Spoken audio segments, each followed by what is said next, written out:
Good evening, everyone. Thank you all for being here. Tonight is the June 28, 2018 East Fishkill Town Board meeting. Would everybody please rise for the Pledge of Allegiance? I pledge allegiance to the flag of the United States of America and to the republic for which it stands, one nation, under God, indivisible, with liberty and justice for all. Thank you. So before I get into my short list of comments, thank you, clerk. We are going to have a nice little presentation I have for our chief of police. So excuse me.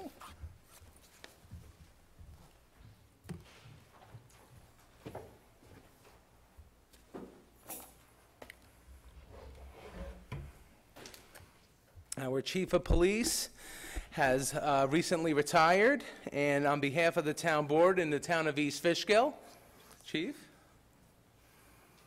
I want to present you with this proclamation.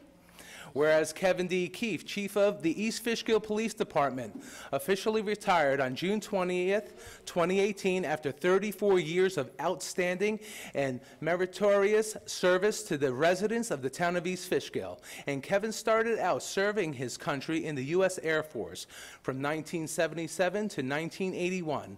Kevin served in the 15th Security Police Squadron and the 60th Security Police Squadron, where he earned a Good Conduct and the Air Force Commendation medals before his honorable discharge. And Kevin assisted his community in many other fashions, such as being a volunteer firefighter from 1982 to 2000.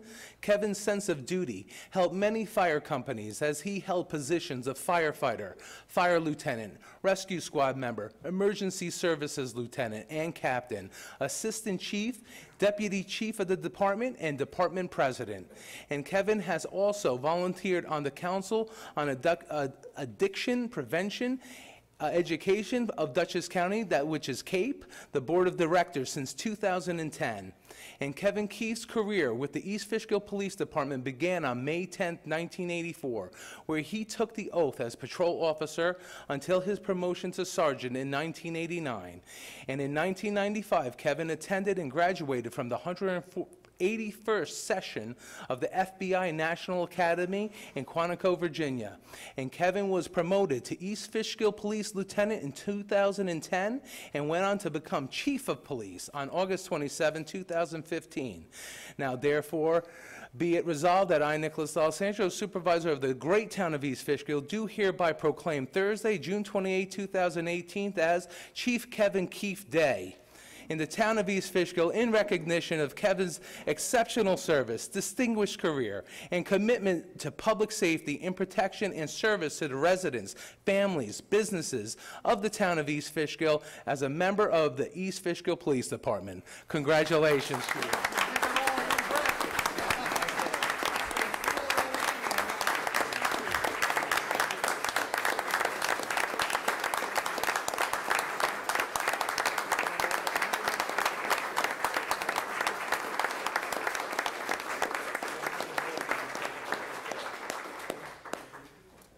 We're going to get the board down to take a picture, too.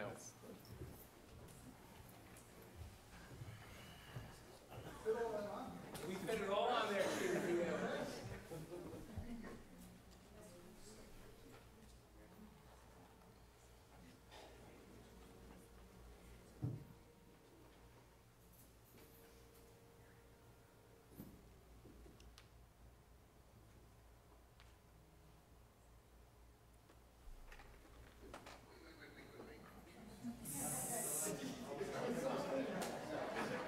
Turn it around, Chris. Don't take your picture. Everybody say East Fishkill. Perfect.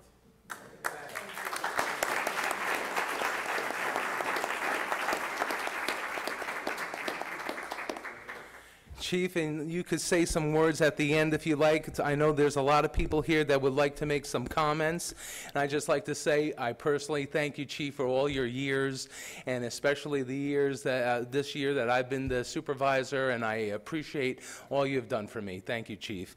And our Deputy Supervisor, Peter Cassidy, is in here. I just wanted to read to you. He said, Chief Kevin Keefe has been with the East Fishkill Police Department for 34 years and rose through the ranks. Best of luck on your new adventures with your new boss, Mary. Also wishing you a very happy birthday. Best wishes, Deputy Supervisor Peter Cassidy. And if the rest of the board would like to say some words.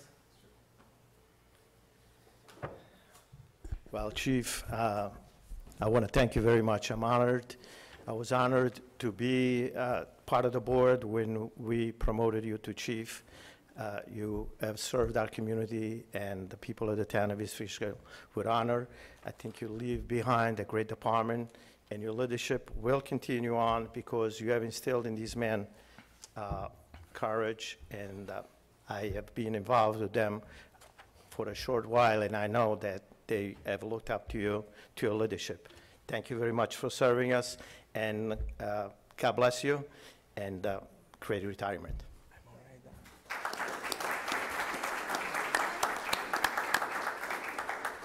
Well, first, I want to say happy Kevin Keefe Day to everybody. Chief, I got to tell you, it has been an honor, like everybody says, to work alongside of you. Your commitment, your dedication to East Fishkill is second to none, and we greatly, greatly appreciate that. I had the honor of working with you before I became a councilman. We worked for a little while on the Noise Committee, which was a lot of fun. And then while on the board, you were very generous with your time, and all that you have done with this police department is greatly, greatly appreciated. You will be sorely missed. Enjoy your retirement, and Mary, I hope you have that honey-do list, a real long one for him. Yeah, thank you.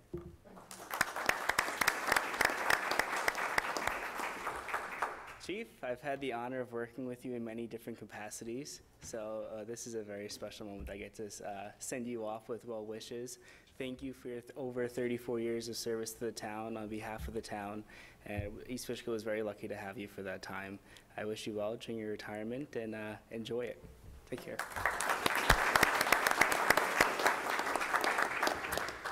Kevin, I am and always have been a large supporter of the East Fishkill Police Department, and it's been my pleasure to work with you over the past few years. Best of luck and good wishes to you on your retirement, and I know that you're leaving the department in very, very capable hands.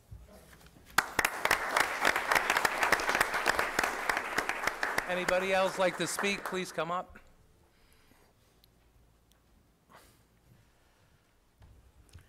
Now, I promised everybody I wasn't going to cry, but you never know. Kevin and I are more than just acquaintances. We're true friends. I have watched him do an incredible job, not only for this town, but the work that he's done for Cape is just more than incredible. He's been a lot of help to us.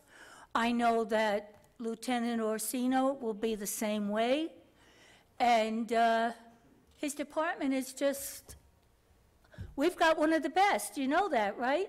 We've just got one of the best. I don't have a fancy plaque like our town supervisor, but that's because he's able to pay for it. So I will just simply say, this is a commendation from the entire Dutchess County Legislature. Legislators Horton and Metzger offer the following and move its adoption. And there's a whole lot of whereases. Whereas the Dutchess County legislators seek to honor and recognize those individuals whose public service enhances the quality of life in Dutchess County. Remember that phrase, because, boy, that needs to go on a plaque for Kevin Keefe. Whereas Kevin Keefe began his career with the East Fishkill Police Department in 1984 as a police officer.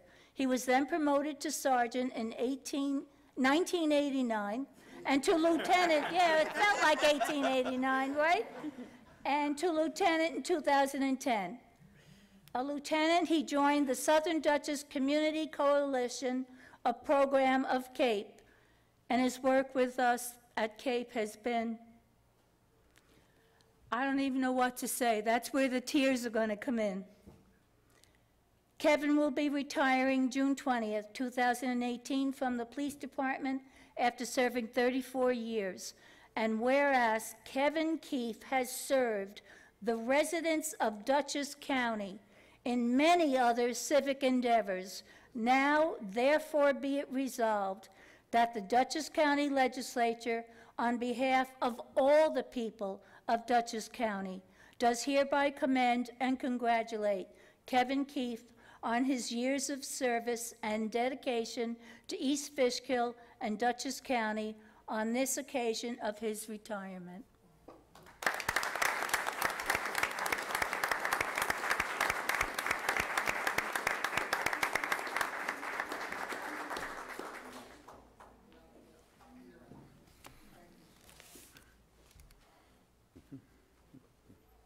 Chief, you're gonna have to sit for a little more, Chief. You're gonna have to sit a little more. Hi, I'm Sergeant Derek Chu with the town, obviously. I'm also Vice President of the PBA, and on behalf of the PBA, we'd like to wish Chief Keefe a very happy and fruitful retirement. We also like to wish Mary good luck, because he's all yours now. And I say that in jest because a lot of people don't realize sometimes that being a police officer takes a large commitment and a personal toll on you. And over the 30 years that Chief Keefe has been here, he has really exemplified that, as far as this man has ate, slept, breathed police work. And the higher up you go, the more commitment you have to make as far as personal sacrifice. And he's made it across the board with all that was just said about CAPE and all the other programs he's been involved in. And I'd like to give you a personal thank you, because I work midnights. I've done 2 years of midnights, and occasionally we'll have to call a supervisor on any time during a shift. And no matter if it's 2 a.m., 3 a.m., anytime I've contacted Chief Keefe, he's been professional and almost oddly delightful to talk to at that time. I don't know if he's breathing or he's dreaming about police work or case work, but he doesn't hesitate to offer his advice on how to handle a call without being authoritative or anything like that, and I appreciate that. So, happy retirement. Thank you.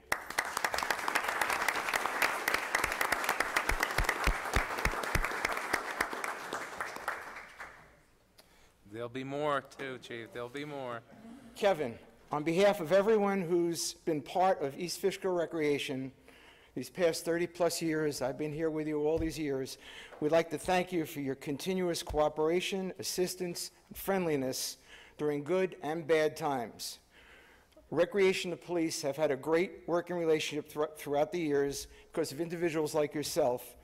We in Recreation get along and have always gotten along. We even get to use some of your top-of-the-line cars in Recreation. I have two things I'd like to give you. First of all, I found a card that I think is very appropriate. I'd like to read it to you. It says, "Oh, my back. Ouch, my knee. Oh, my neck." And you open up, it says, "Remember when life was just a pain in the ass?" And lastly, I wanted to think of something I can get a retiring police officer that he never had before. So I thought and thought, Kevin, I've got a gift certificate to Dunkin' Donuts.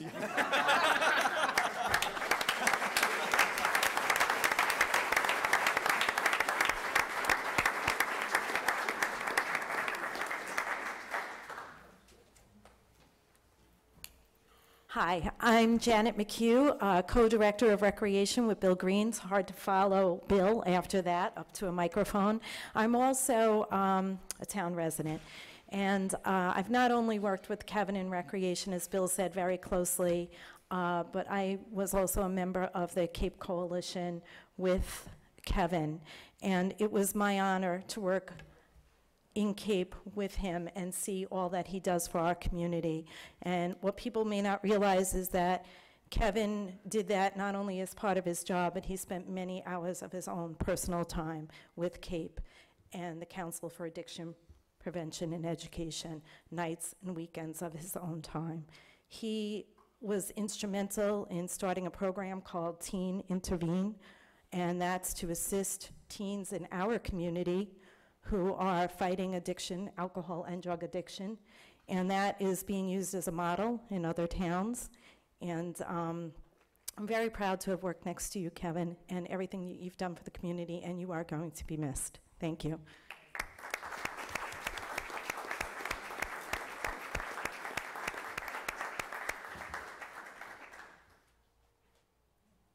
There's more, Kevin. No, that's because I snuck in. You've all heard Kate mentioned more than a few times here. I'm Elaine Trumpetto. I'm the Executive Director for the Council on Addiction Prevention and Education of Dutchess County. And the one word that I haven't heard mentioned about Kate, but those of us who work with him know, is a characteristic that is in short supply within the world within which we work, and that is humility.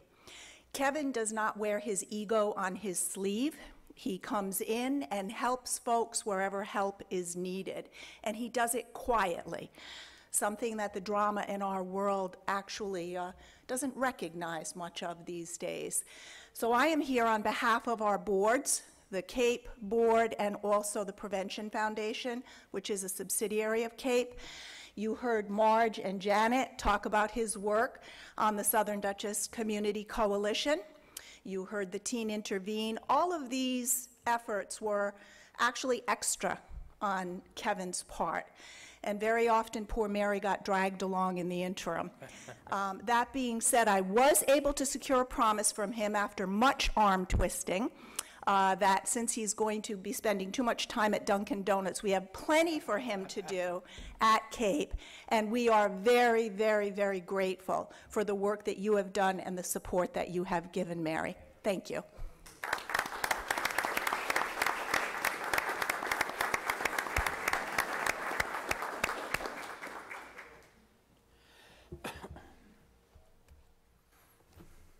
Hello, everyone. I'm Ken Williams, East Fishkill Highway Superintendent. I'd like to thank Kevin. I took over in January. We had a pretty rough winter where we worked hand in hand with the police department. And then lately, our big storm, what we had, the tornado, and we all worked well together. And we've called the East Fishkill Police Department numerous times and had different situations where we all worked well together. And I'm 18 years at the highway. I've known Kevin, and he's always been a great guy. And as on behalf of East Fishkill Highway, we wish you a very happy retirement.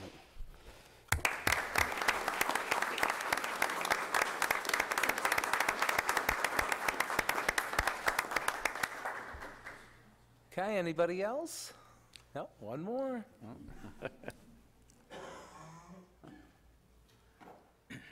Hi, folks. Matt Orsino, Lieutenant with East Fishkill. We gave the chief a nice going-away ceremony at the police department on the 20th, and in the short speech that I did to the staff afterwards, I talked about it being the end of an era, and it's a good thing. Chief Keefe was part of a group of administrators that brought this police department out of the dark ages and into a professional, accredited police agency. And obviously, with that proclamation, you can see he was a hero before he ever put on a police uniform. And the last 4 years as chief, we've definitely had some difficult times, but we made it through and ultimately got this department going back in the right direction. And that's quite an accomplishment. And I just really glad that the chief got out, and he's happy, and he's going to be able to enjoy his life because, as Sergeant Cuccia said, you're married to this job, and especially in that position, you're always on a phone, you're always getting calls, and it takes a toll on you. And the first day he retired, I called him. I said, "Hey, Chief, how you feeling?" And he said he dumped his medicine. He lost 15 pounds overnight, and his hair turned brown again. So I'm glad that you and Mary are happy, and I'm just so happy to have worked for you and happy that you're happy in retirement. So thank you. Very nice.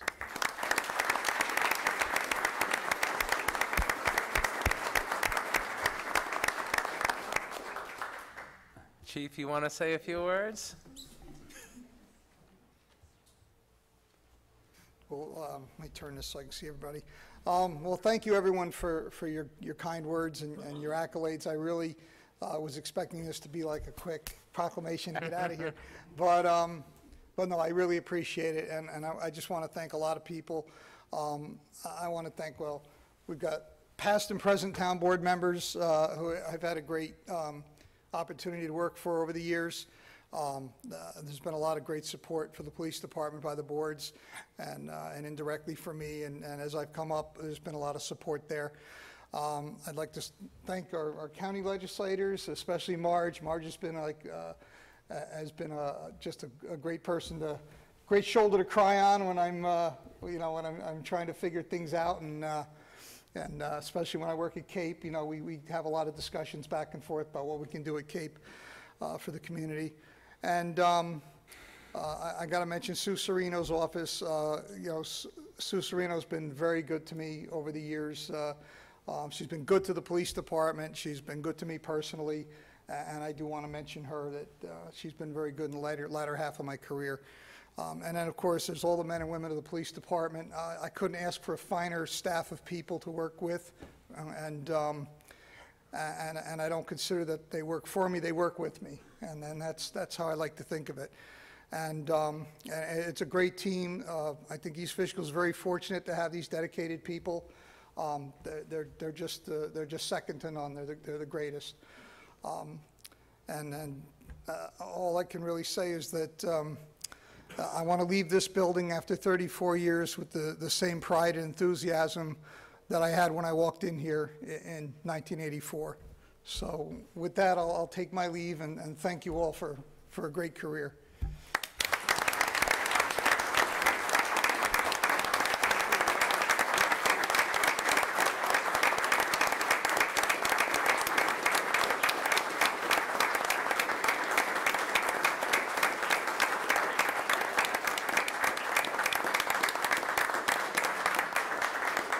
Thank you, Chief.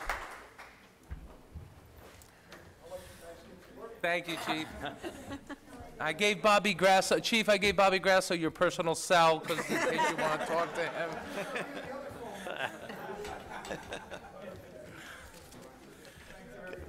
Thank you. Good night. Thank you, everyone, for making comments. I just have a few brief announcements before we get going. Busy month we had. It started very well. I attended the Historical Society's annual Strawberry Festival on Sunday, June 3rd. That site is just great. If you haven't been there, please go and visit. And all the volunteers at the Historical Society, they do a phenomenal job. The buildings there are wonderful. They're in great shape. They have so much information about each and every building that you could go and visit. They served strawberry shortcake, which was very good. Peter wasn't there to have it. He got there too late. So sorry, Deputy Supervisor, but he missed out. Monday, June 4th, I met with Supervisor Bob Lacola at Fishkill Town Hall to discuss the East Fishkill joint landfill. We had our consulting engineer there, Rich Renia. He gave an update to me, since I'm new, about what they do at the site and how we maintain it. We split the cost 50-50 with Fishkill. It was very informative. It's something that has to be dealt with, unfortunately, but we are dealing with it. Tuesday, June 4th, I had a meeting with the Poughkeepsie Joint Water Board. I mentioned that before, up by Marist College. I attended with our town engineer, and I had to ask them for an emergency interconnect for the Fishkill Plains Water District. They voted to approve it that night, which I was thankful for. We've been moving forward with this project.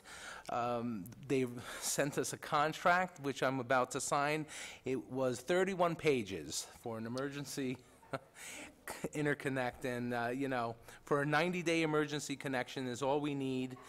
We only probably need 60, but 90 to be safe, and I guess this is why people get a bad taste about government, because after many phone calls and emails and conference calls and truckloads of water to Fishkill Plains, unfortunately, we're almost at the conclusion of this. You know, I guess the definition of an emergency should be clarified and sent to all, you know, municipal agencies, because sometimes I think they just don't get it. But we had conference calls this week with the engineer, myself, the Board of Health, the Department of Public Works Commissioner. We ironed out all the problems that they foresaw. It was a big learning curve for me, which I learned quickly what I had to do.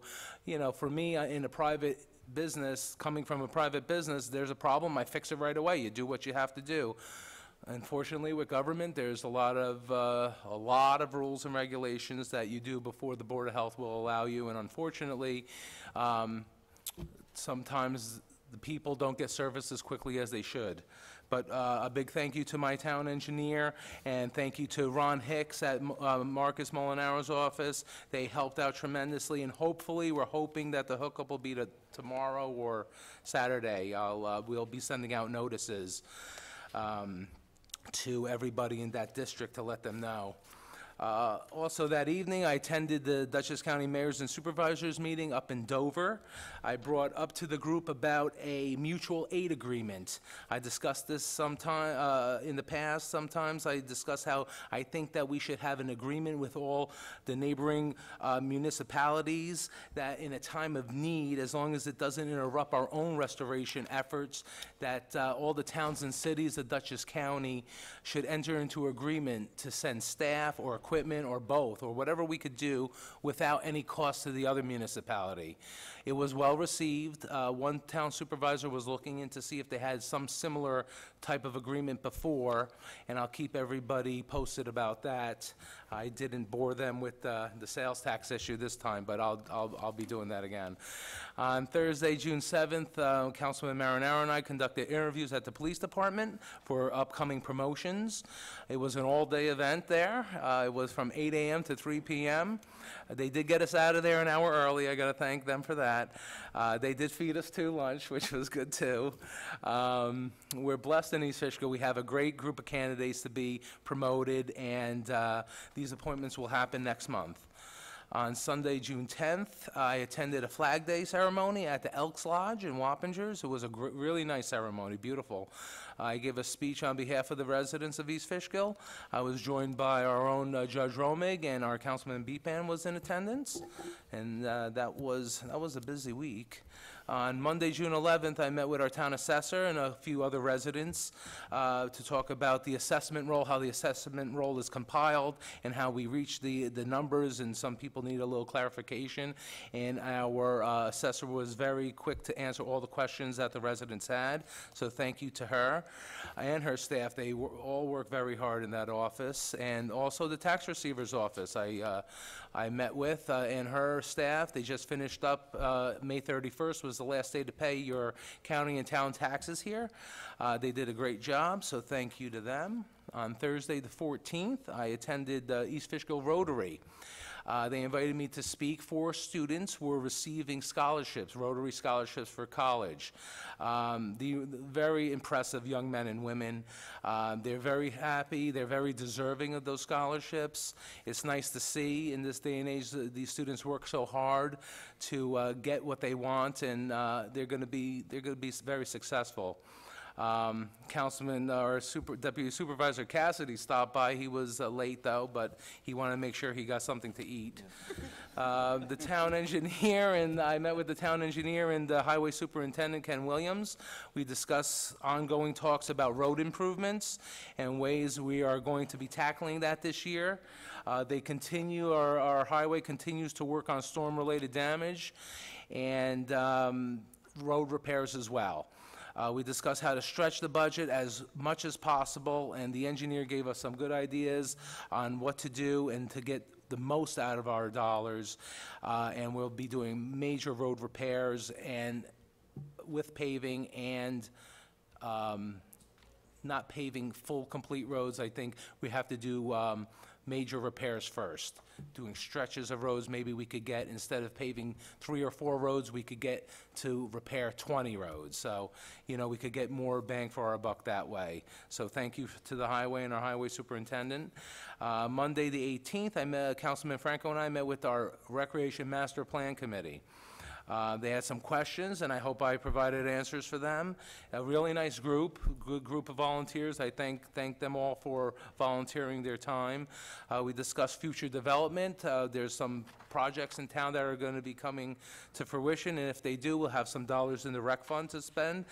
They were discussing about an indoor basketball facility, and that's for the future, and possibility we could move our summer camp there to have it longer hours, which that would be really nice. A lot of people asked for that.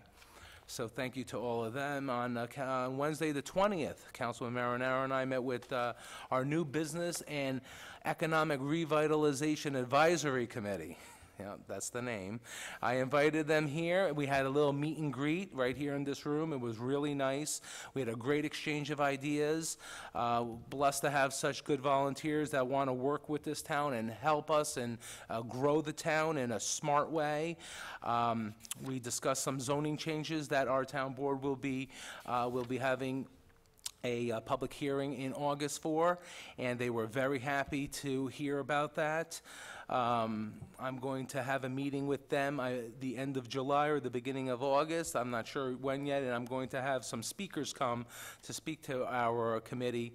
It will be our Ron Hicks from our county. He's the Deputy County Executive. Megan Taylor, she's the New York State Regional Economic Development Director. Don Menachino Jr. from Think Dutchess Business Alliance.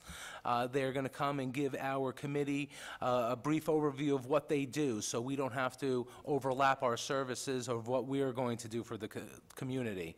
So we don't have to waste anybody's time and repeat services. So we're all going to be working in collaboration. It's a hard-working group, and they're ready to go. So I'm very happy about that. On Thursday, the 21st, we had a training day here for all town hall employees and all employees of the town, actually. We had a really nice turnout. One of our insurance carriers, Compliance, they provided a safety seminar. They discussed topics like bloodborne pathogens, workplace violence, sexual harassment, right to know subjects. It was open to all the employees, elected, volunteers, all the boards. Very well attended, like I said, and thank you to Gina and Mark for setting that up. I had a meeting on Monday, this past Monday, with Stephen Gruber and David Whitney. How we could amend our plan. We need to amend our plan for Hillside Lake. Unfortunately, the DEC didn't like our plan, so one of the biggest problems is the dam, and we need to see how we can declassify that dam, make the dam a lower classification, because it is very expensive to fix that dam.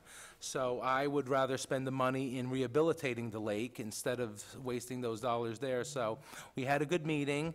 I'm thinking of having, in August, we only have a town board meeting, which is a workshop town board meeting. I'm thinking of having the workshop started early, like at 6:15. I'll get notice out and discuss the amendments to the plan. We need to get some extra permits in place, and there's some ideas floating around what we could do to get them. So I felt that it's good if we have a discussion. I'll invite anybody from Hillside Lake who wishes to come to discuss that here. What I'd like to do is I'd like to go ahead and lower the lake level in August. We have permits in place already from the DEC to remove sediment, and I'd like to do that.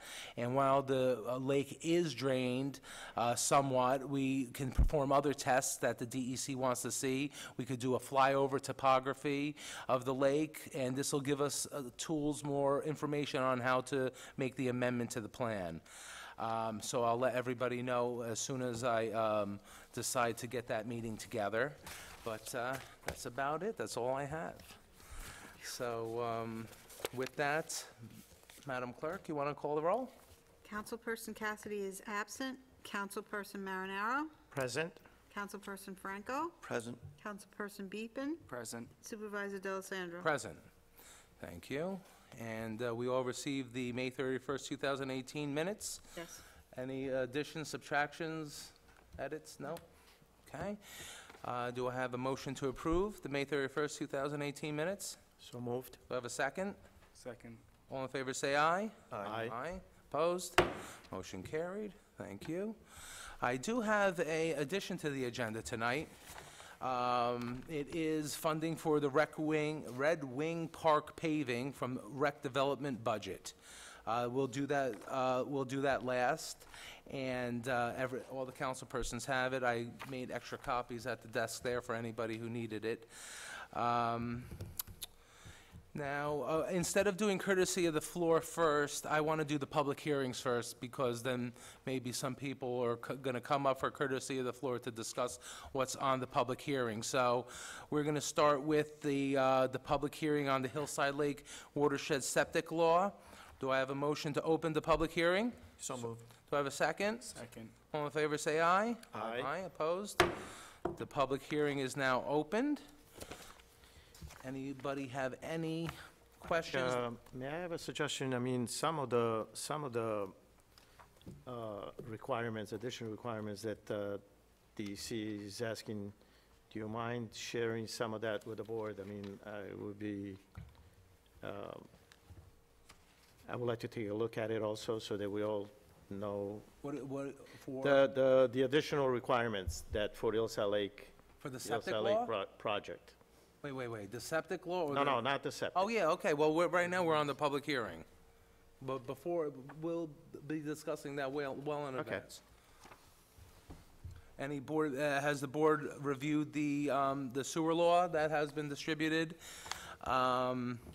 Any questions about it? We had a speaker come 2 weeks ago to our workshop to discuss about when this does take place, what to expect, about when you have to have your septic pumped and inspected, and how that process goes. So I hope that was informative, but if it wasn't, or you didn't hear it, if you have questions, please come and ask us questions. That's what we're here for.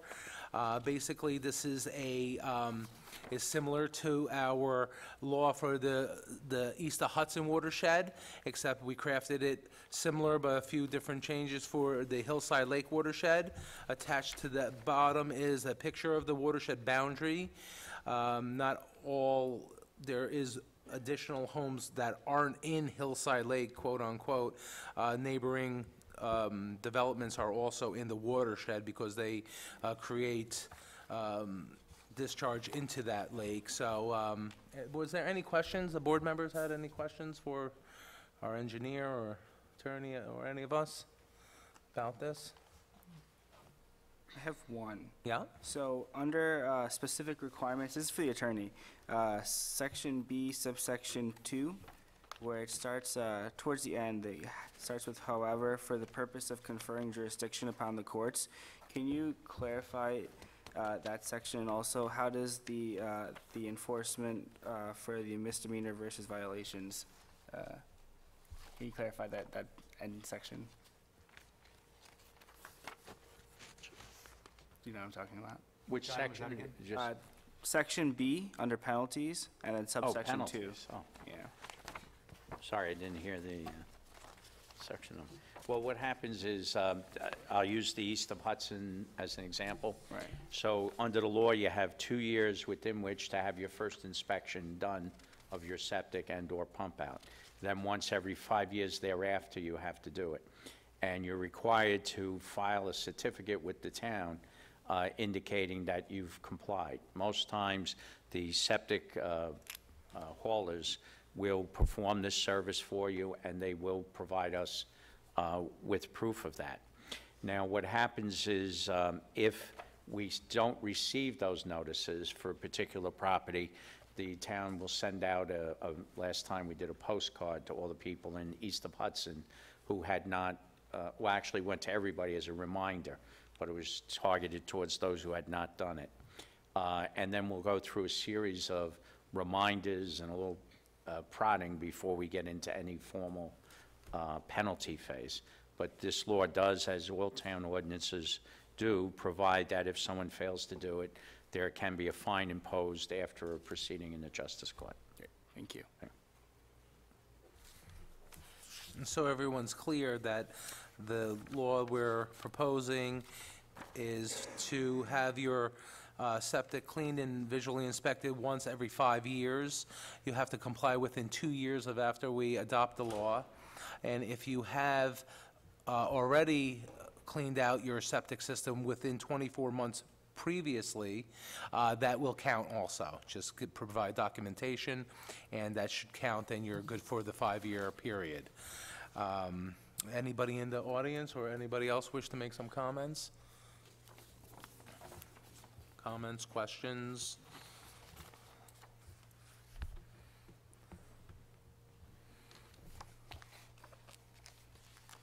Hi, Mrs. Baker. Hello. It was very nice that you met with the gentleman that discussed all the septic systems.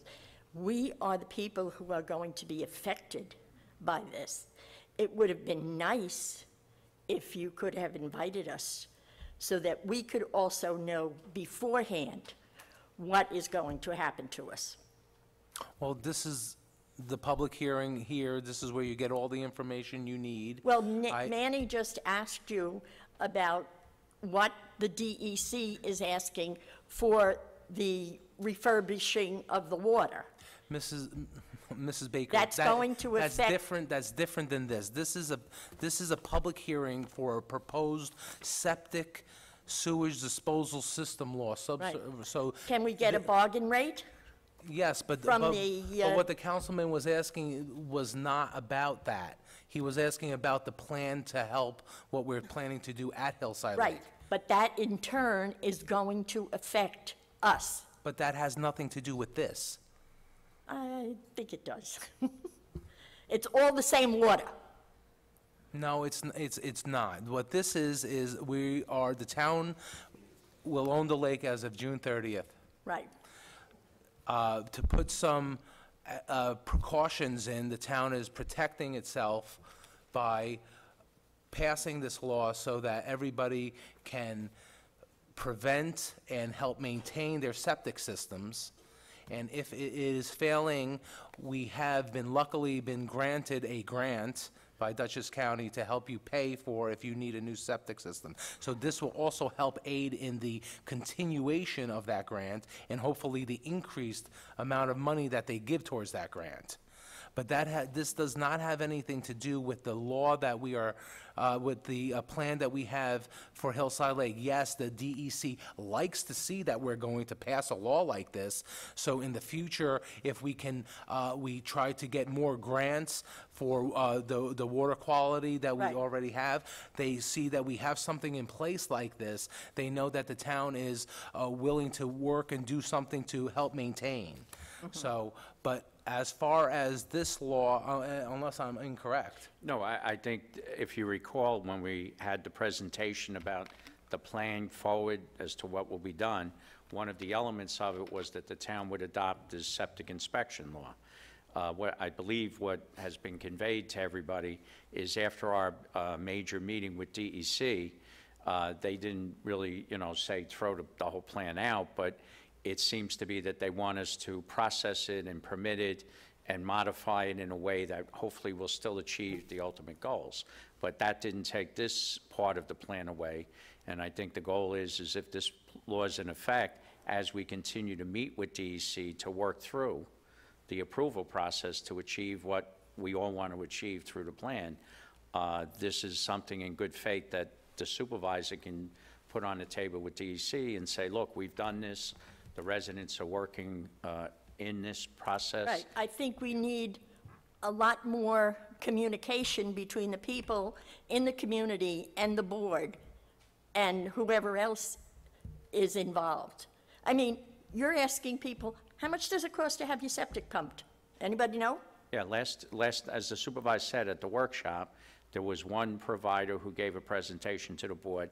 That's on our channel 22, so anybody can watch it. And I believe he quoted a number of, I don't know, $260 or $360. $350, something like that. And that was for the inspection and certification, and they would process the paperwork. It was also mentioned at the time that members of the community maybe 40, 50 people could get together and ask for quotes from different companies to maybe get a lower price. So that's all possible. This law doesn't prevent that. All this law does is to start the process of requiring the septics to be inspected and pumped. If they don't comply, you just gave a scenario about them not complying. Correct. But you didn't give a final date or what would happen if they don't. Right. Well, as the supervisor indicated, the law gives you up to 2 years to have the first inspection done. Right. Okay. And then then- it's every 5 years thereafter. So if, after a series of reminders and warnings, somebody still refuses. Is there a timeline for those? For the warnings, that's really a courtesy to the community. Theoretically, at the end of 2 years, a notice could be given, and then a summons to appear in the justice court, and to be fined. It varies. It starts out at $100, and then it increases, and, based upon how many times you fail to do it. But I think before that would happen, we send out a list of reminders, because this is new, some people might not know about it. So, and also in the law, it states that after we pass this law, within 60 days, I believe I read here, 60 days, the town has to give notification to all the property owners in the Hillside Lake watershed with a copy of the form the inspection form, and what is required by them. So we will send out a notification within 60 days to all the homeowners that this law has been passed and what they're required to do. And then, like you said, if they haven't complied within 2 years, then way before then, I'll send out reminders, probably 6 months before, then 3 months before, and then additional. With that notification that you're sending out, are you going to send out, if you don't do this, what the fines will be? Yes, it's in the law. Everything is in the law. Okay. All right, Thank you. thank you.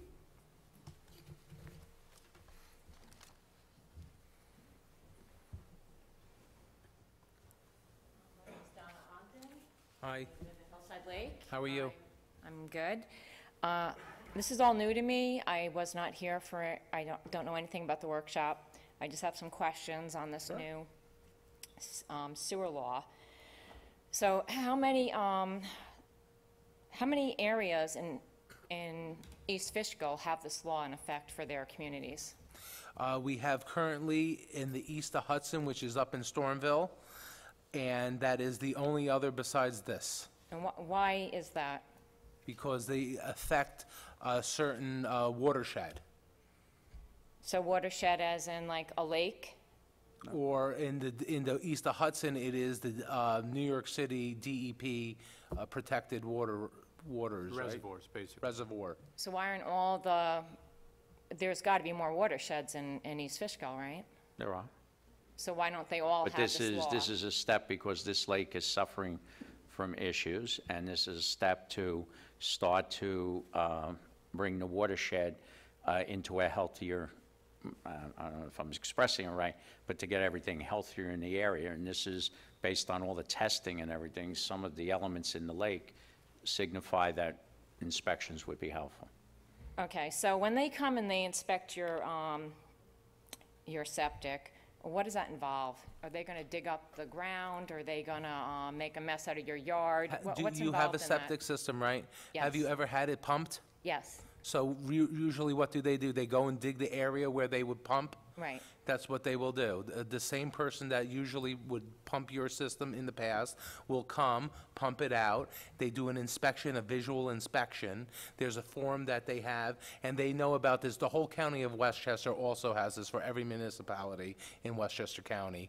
So they are very knowledgeable of what this is, and on the law, there, it says what the checklist says, the property owner's name, the address, the grid number, the property type, the pump out inspection date, the component service, the type of components, the septic tank capacity, they list it Okay. all, which is standard, and then they provide it to you, or also they can send it automatically to the To us, town. right. They can send it automatically to the town on your behalf, Okay, so is there a fee for us to have the inspection done? by the company, not by the town. So will they be charging for pumping your septic and inspecting it at the same time? Usually, he said it was together, the fee, wasn't it? If you have it pumped, I think they include the inspection in it. If it's just the inspection, they have a different fee. Yeah. Okay, so what I'm hearing, and I might be wrong, is your feeling is if we do not pass this sewer law, the DEC won't support helping us with the lake? So or- right now, well, we want to, this will help aid us in getting more grants for things that we'd like to do to rehabilitate the lake. It's just an added extra that the DEC likes to see, number one. Number two, Dutchess County passed, was it Dutchess County? They Well, the passed. grant is administered by the county. The county's administering a grant that would provide funds up to $12,500 per homeowner, which would be the maximum $12,500, 50% if you're in need of replacing your septic system. Okay, but I've already done that, so that's not going to be helpful to me. But I guess my other question is, you know, there's a lot of families in Hillside Lake, and And I'm sure a lot of them need new septics like you did. yes, I'm sure they do. But I don't understand why we all have to have this done. Like, what does it prove? It just proves that we're taking care of our septic responsibly? I mean, I'm just not sure. Well, what it does is there is seepage from the septics that gets into the groundwater and affects the lake. And if you're going to DEC and saying, please give us money so we can clean our lake, we can deepen it, we can do it, and it's not the only cause. They want to see, well, if we give you millions of dollars of state money, please God, over the time, and you clean up the lake, what are you doing to prevent it ever to become the way it is? Again, so that's part of the, Well, I don't think that was the only problem. no, though, it's with not. Hillside I'm not Lake, saying so- it's the only problem. I'm not saying that at all. Okay, all right, thank you. Thank you.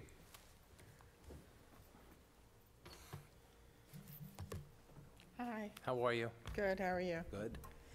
I just wanted to, you just said something that that confused me about the last statement that you just, could you just explain that to me? Well, I said that one of the issues that concerns DEC is if there's any septic seepage into the lake. Okay, It's but not the only that- cause. right, It's okay. not the only cause. And it's not always, it's not all the septics and. Not at all. And. Not at all. It's not the largest cause of the lake. No one's saying, no, just No a one's saying component. that. Okay, Just a so component. I just wanted, I But didn't it's want one of everybody to think that it's one of the it's all things, though, that septics. shows that the community is very serious in stepping up to do whatever they can. Which brings me to the point that, that I'd like to, you know, that I'm learning as I'm going along, because I'd like to make a couple of comments, and one is, you know, imposing new laws and regulations on the constituents in the area, any area, is, you just talked about regulations in the beginning of your talk tonight. And, you know, is there, where you're doing this inspection, I understand the inspection, but the every 5-year thing, okay, like every 5 years, is this gonna be tied to everybody's property now, that every 5 years? Or is there some, you know, some way that you could have, that it would end at some point, like have a sunset clause in it? No, there's no sunset clause, because if the, hopefully we will get more grants and dollars to clean the lake, and that'll just ensure that there's less seepage if we know that the septic systems are working properly. So, and also, as far as the 5 years goes, most people that I've been speaking to about this, and I spoke to a lot of people about this, they were like 5 years, they think their system would break if they did it every 5 years. Oh, no, yeah. Many people do it every 2, 3 at the maximum. No, I'm talking about having to send in another certificate every Well, 5 years. the company have to, that you like- would do it will automatically know, and they do it regularly now, so they know to send that form to the town. So wouldn't that be in the best interest of all water if everybody had that same law? That if everybody should pump their septics out every 5 years, or have the certificate every 5 years? Of course, Then, it you would know what I'm help saying? every homeowner, Okay, for so, sure. or is this just being done to work on Hillside Lake as getting this, to get to the next step? It'll help us. It'll help us. We know that we have many problems there, and this is just one way that we can try and help it. And I know this has nothing to do with it, but what about the stormwater that's carrying all the sludge and stuff into the lake? Is there going to be any kind of regulation or plan for that to Well, I think slow that the down? supervisor said they're going to be draining the lake, we're going to remove sediment. As you've heard So at you- all the prior meetings you've been at, the town is installing those Deep sump sumps pumps or and- whatever. yeah. We're going to continue to do that, and we've also made application to the DEC to put treatments at the end of each outfall. We have that application into the DEC right now. But also in the stormwater is some of the effluent that gets into the lake also, other Right. things other than water. Okay, Yeah. okay. So we're hoping in coordination with you, doing your septics, us getting some sort of collection, that micro basin, whatever it is, at the end of each outfall, they'll collect some of the components inside that stormwater, like you said. Hopefully, we could lessen the amount that goes into the lake. So together, we can all do it together. Now, also, the map as to who is involved in this? I know my neighbor across the street might not be involved in it, because Most- water might go the other way. Yeah, the map is online. I could give you a copy of mine here. Most of Hillside Lake is in the watershed. There are also neighboring developments that are also, the backs of their houses drain towards the lake, so they're also in the watershed.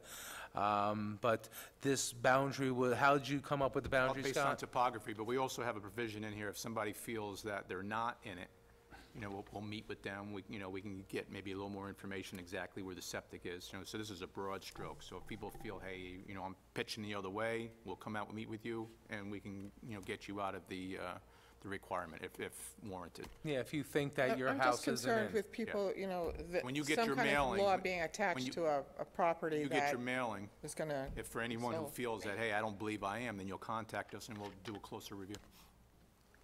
So then all the folks that are pumping their septic out every is it 3 to 5 years? 2 years initially and 5 years thereafter. Okay, so they have to do it every 5 years? Right. I mean, that's typically what everybody does anyway. right? Correct, so it shouldn't incur any extra cost. It's just a certificate that the hauler will fill out and submit to the town. Okay. All right, thank you. Thank you. Tom, I have a question for you and Scott.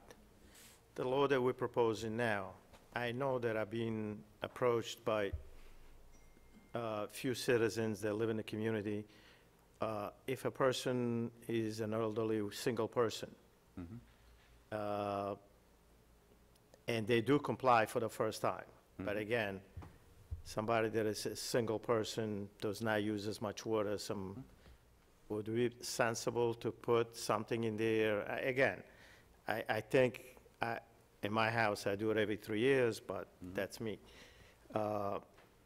Some people might feel that, maybe they don't need it every 5 years. I thought it was discussed by the rep from Earth Care that, in fact, if you have less flow, it could even create more of a problem quicker. I thought, Okay. I have to replay that tape, but I thought that we discussed it at that When he meeting. went through the illustrations of how a We septic went tank through works, that, you need the and quantity of that water. just because you may not be using as much as a single person, it didn't, relieve you from the need to maintain it still, so. We can revisit that video. Yeah, that's just to say that, if they're not producing so much sewage, instead of, if they feel and they prove to us that, The town board is perfectly empowered to make modifications to the law and include that, but every time you start to carve out too many exceptions, it becomes an administrative expense. Okay. So the town would have to then monitor who lives in what house, and it gets a little more intrusive, I think, for people.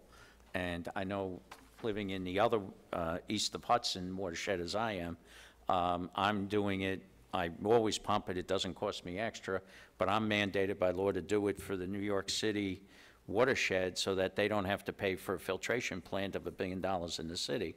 And they likewise have offered the grants like now Hillside Lake's eligible for, where they will pay up to 50% of the cost of rebuilding your system if you need it.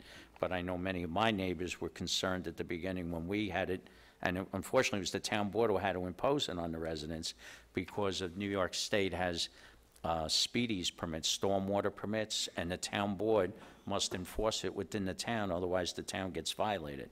So that while we in Stormville and the top of the mountain have to comply with it, it's not because there's any particular water body that's impaired in our area already. It's because of the New York City that all of these streams and bodies of water flow into the New York City watershed. In Putnam County, it's 80% of the county that's under it for New York City DEP.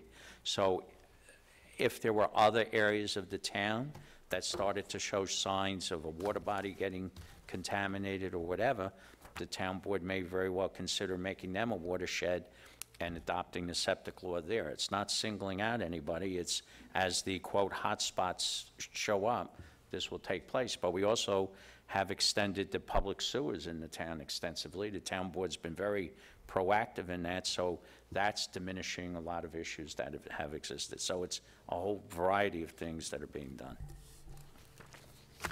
I just posed a question because they were asking me, and I, for one, don't promote any additional expenses to the Right. taxpayers. I know you Neither don't, that's do why I we. mentioned it. So, Neither do we. no, just for the record. Thanks for the explanation. I think I agree with what you said, Tom. Anybody else? Have anybody in the audience else like to comment or question the Hillside Lake Watershed Septic Law? Nobody else? Councilman? No? Okay, with that, do I have a motion to close the public hearing? So moved. Do I have a second? Second. All in favor, say aye. Aye. Aye. Opposed? Motion carried, thank you. Public hearing is closed. Do I have a motion to adopt the negative declaration and approval of the Hillside Lake Watershed Septic Law? So moved. Do I have a second? Second. All in favor, say aye. Aye. Opposed? Motion carried, thank you. That is public hearing number one. Madam Clerk, you got all the info you need, okay? Second public hearing of the night is the Hopewell West Water District. Do I have a motion to open the public hearing for Hopewell West Water District? So move. A second? Second. All in favor, say aye. Aye. Opposed? The public hearing is now open. We all have received the map plan and report from the engineer for the proposed Hopewell West Water District. We are currently in the process of forming a new water district, Hopewell West, which is Worley Homes, and also there is will be one commercial benefit unit there. It is detailed in the map plan and report. This is a long time coming. I'm happy that we're finally here, and I'm sure that the people of Worley Homes is also happy. Has everybody reviewed the map plan and report? Any questions or comments?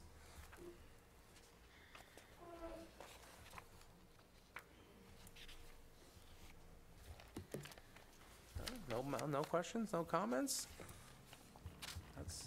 We have approximately 141 parcels that will be in the district. Two of the parcels are the water supply parcels and one commercial. It'll be a 30-year bond. The capital cost is $700, and the first-year O&M is estimated at $202, to a total of $902.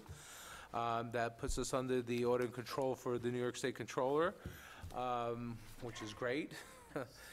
And basically, I can't wait to get started to do some work over there. Does anybody in the audience wish to speak on the Hopewell West Water District?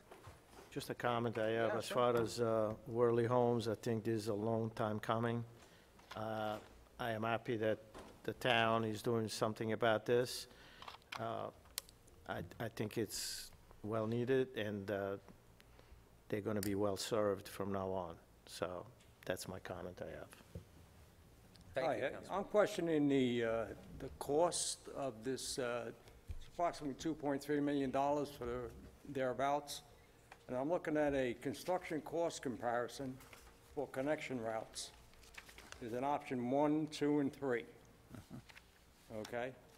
And option 1 is $450,000 less than option 2. Option 3 was the most expensive. And then I'm looking at the ranking comparison. Okay, now, the ranking comparison point-wise was 14 for option 1, 17 for option 2. But they're actually tied if you look at items, the second and third ones down, the ability to supply future area demand needs and the ability to supply parcels along route in future. I don't see why Worley Homes would be paying this additional $450,000. Where are you looking, sir? I think that's from I a got a prior, ranking. I think that's from a prior, Oh, the routes to get there. Yes.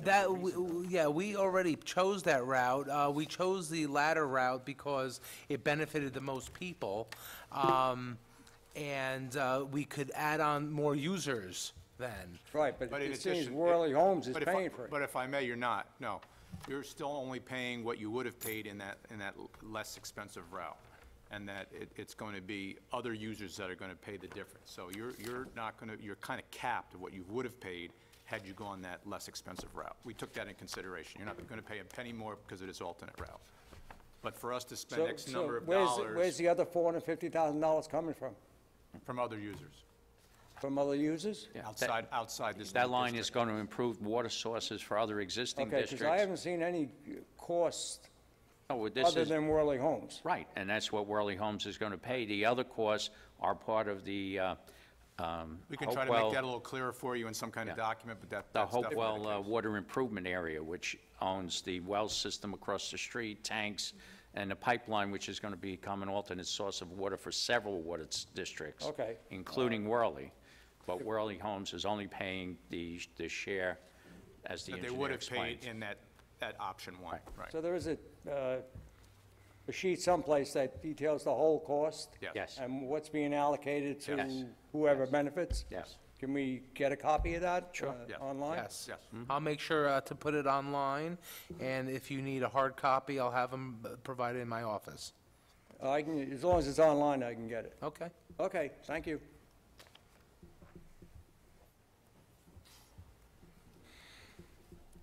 Good evening, gentlemen. How are you? Evening, how are you? Very happy. There's a rumor that we're actually going to get an improved water service. It's been a long time. We hope so. Time coming.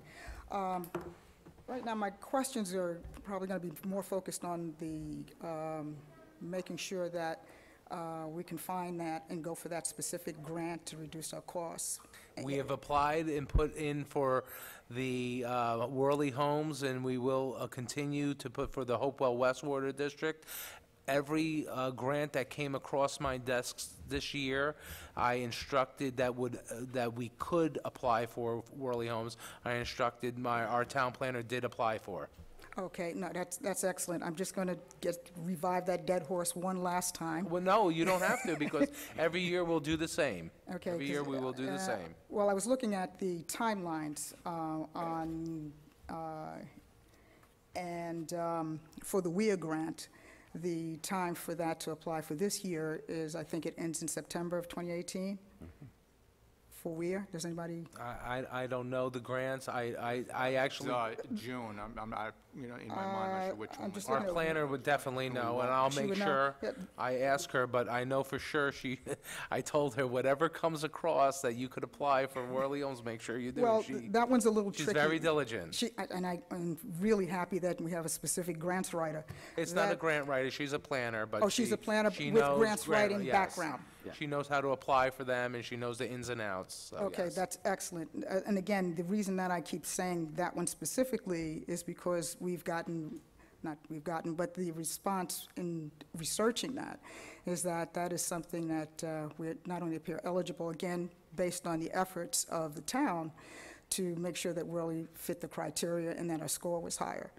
And we certainly appreciate the benefits of having the revolving fund, which makes Lower the interest rate, yes. Right, at Was key. 2.5%, which is wonderful, which, you know, Yes. is a cost savings, obviously.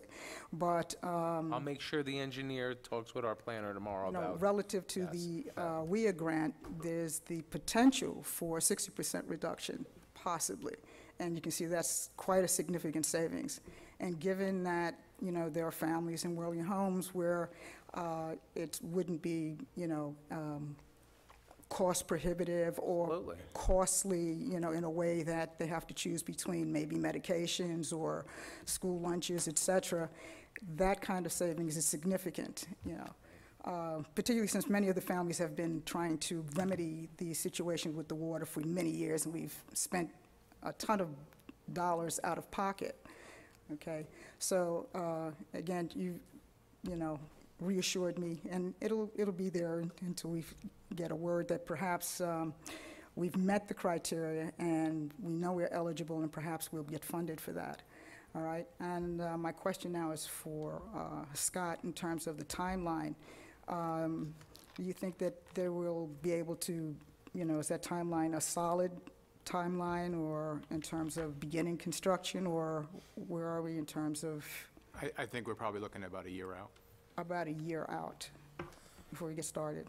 Okay. Well, we can't do the, like the gentleman before you, about the route, that work will be done in the spring, right, Scott? So hopefully by this time, then, we can start. Yeah, because it's still in the midst of design. We just completed some survey work. It's design, it's got to go to State Health Department, County Health Department. Plus, this has to go through a process. This process, there's many processes. Right, that and go through. also I think in the map plan- Realistically, we're looking at this time next year for pipe going in. And also in the map plan and report, so I'm sure you read it, the monies that we are purchasing the district for will be held in escrow until all the easements are in place, correct? Yes. So. Do you see that as any kind of long-term impediment at all, or is that just some? We don't know for sure yet, but that's why we're going to keep it in escrow. If the town has to step in and then acquire those easements, then we have it in our agreement that. Right, it's not, we've designed it that it's not going to delay the process, but it's going to protect us that we'll have that money set aside if there's additional cost of obtaining it. And the The additional. one that we're concerned about is through the Con Edison power line. But we've been assured that there's a license agreement with Con Ed. Con Ed is researching it, and hopefully it will come to fruition. But just to talk about your timeline a moment. Yes. The town board tonight has opened the public hearing. They're going to adjourn in a month. And the reason for that is we have to make sure any comments here are taken into consideration in the CEQA process. New York State requires that before a board can adopt anything, they have to do an environmental assessment, and that means what impacts there might be, et cetera. So we have to, as part of that process, adjourn the public hearing. So let's say next month we meet and everything is fine, the board could close the public hearing. If they approve the district at that time, we then have to wait 30 days under the law to see if residents submit a petition to force a public vote, yes or no on it. If at the end of the 30 days there's no petition received, then then we can go ahead and submit to the health department to get approvals, go to the Public Service Commission to get permission for the owners of it to sell it to the town for the price at the $100,000, take care of all the details. So all of those levels are going to coincide with the town board progressing that other water line that they've spoken about. That's going to become the source water. So I think the engineer's estimate of a year is generous. I would be more like 18 months, but. Well, that's the reason I was asking. Yeah, because it's somewhere in that time. Looking at There's the a number lot of other factors, and I just want everyone to be over aware. which you have no control. That we don't have any control. We submit, we respond quickly, but we have to wait. And if there's an additional cost with the easement becomes more expensive, is that borne by the district as well? No, that's, as the supervisor said, we've told the sellers that we're not going to pay them their money, the $100,000, until that easement is resolved. Whose responsibility is that going to be, the sellers? At some point, it's going to become ours, and if it becomes ours, we'll have that $100,000 in the bank to take care of the cost of it. So if there's costs associated with us getting those easements or license, then it comes off their end. Okay, it's not borne by the, okay. Right. Okay. That's definitely a plus. Now, with, I was just looking at the Hopewell Hamlet Water District. Is that in any way connected with the district that we're being connected with? Is that all part of the major water expansion, or is that Yes, separate? Hopewell Hamlet's going to supply. It's Hopewell Hamlet. Right. So, and the Cannon Well connection is will eventually get us connected to, that's what we're looking at for Worley Homes. It goes right around. Okay, I wasn't sure, that's Yes. why. And we actually have a resolution tonight for the connection for the Cannon Well field. All right. That brings the well field over to the tank, and they've already awarded the bid that goes from the tank to Hopewell Glen. And then the piece that's being designed is the link from, on 376 to Shadow We have Water, that one, and we have it the connects and through. we have the filtration and booster. That's before the health department. We actually met with them. It's all very confusing. So it's all in The works. plans. More projects going on. Yes, it's It's and a do you- lot. It's a lot. So, and again, it brings back that question, as you'd mentioned, about governmental oversight on a project this big, because we're just little Worley Homes. Do you feel, I shouldn't have, well, I have to ask We another always feel question. confident. No. I'm We sure do. that you're We confident. do, because we have timetables in place, and we have redundancies in place for the other Hopewell North, is that correct, Hopewell Right there, North? yeah. Hopewell North. We have to be, they're starting phase one now, laying that pipe down 82. I'm sure that, you've seen a lot of construction. That's a separate water district. But we're confident that we will have our timeline met. Okay, as But my, anything is possible, we're hopeful. okay, because I'm just looking at the scale of the project, and as my neighbor was asking, we started out when we came in, we were just looking for, ours is very parochial, can Worley Homes situation be addressed, the water situation, and everybody here knows how bad our water situation has been for Well, decades. it can be addressed, but not with the existing water source. No, and So we see that's the- why all of this has to take place to get your new water source. So luckily for you that before this came, we were doing the Hopewell North Water District, and those interconnects with the Cannon Well fields is going to benefit you. Again, the idea of getting that is fantastic. I don't think anybody in Worley Homes is against getting improved water source. There have been some other questions about in terms of, is there a ballpark on a percentage? I just stepped away from the finances for a minute of water pressure, okay? As it is now, water pressure works at the rate of something with an eyedropper coming out of there. So I would think if we're looking at these kinds of dollars, it's a massive improvement for us. It's a big purchase, basically, for the district, because we are purchasing it.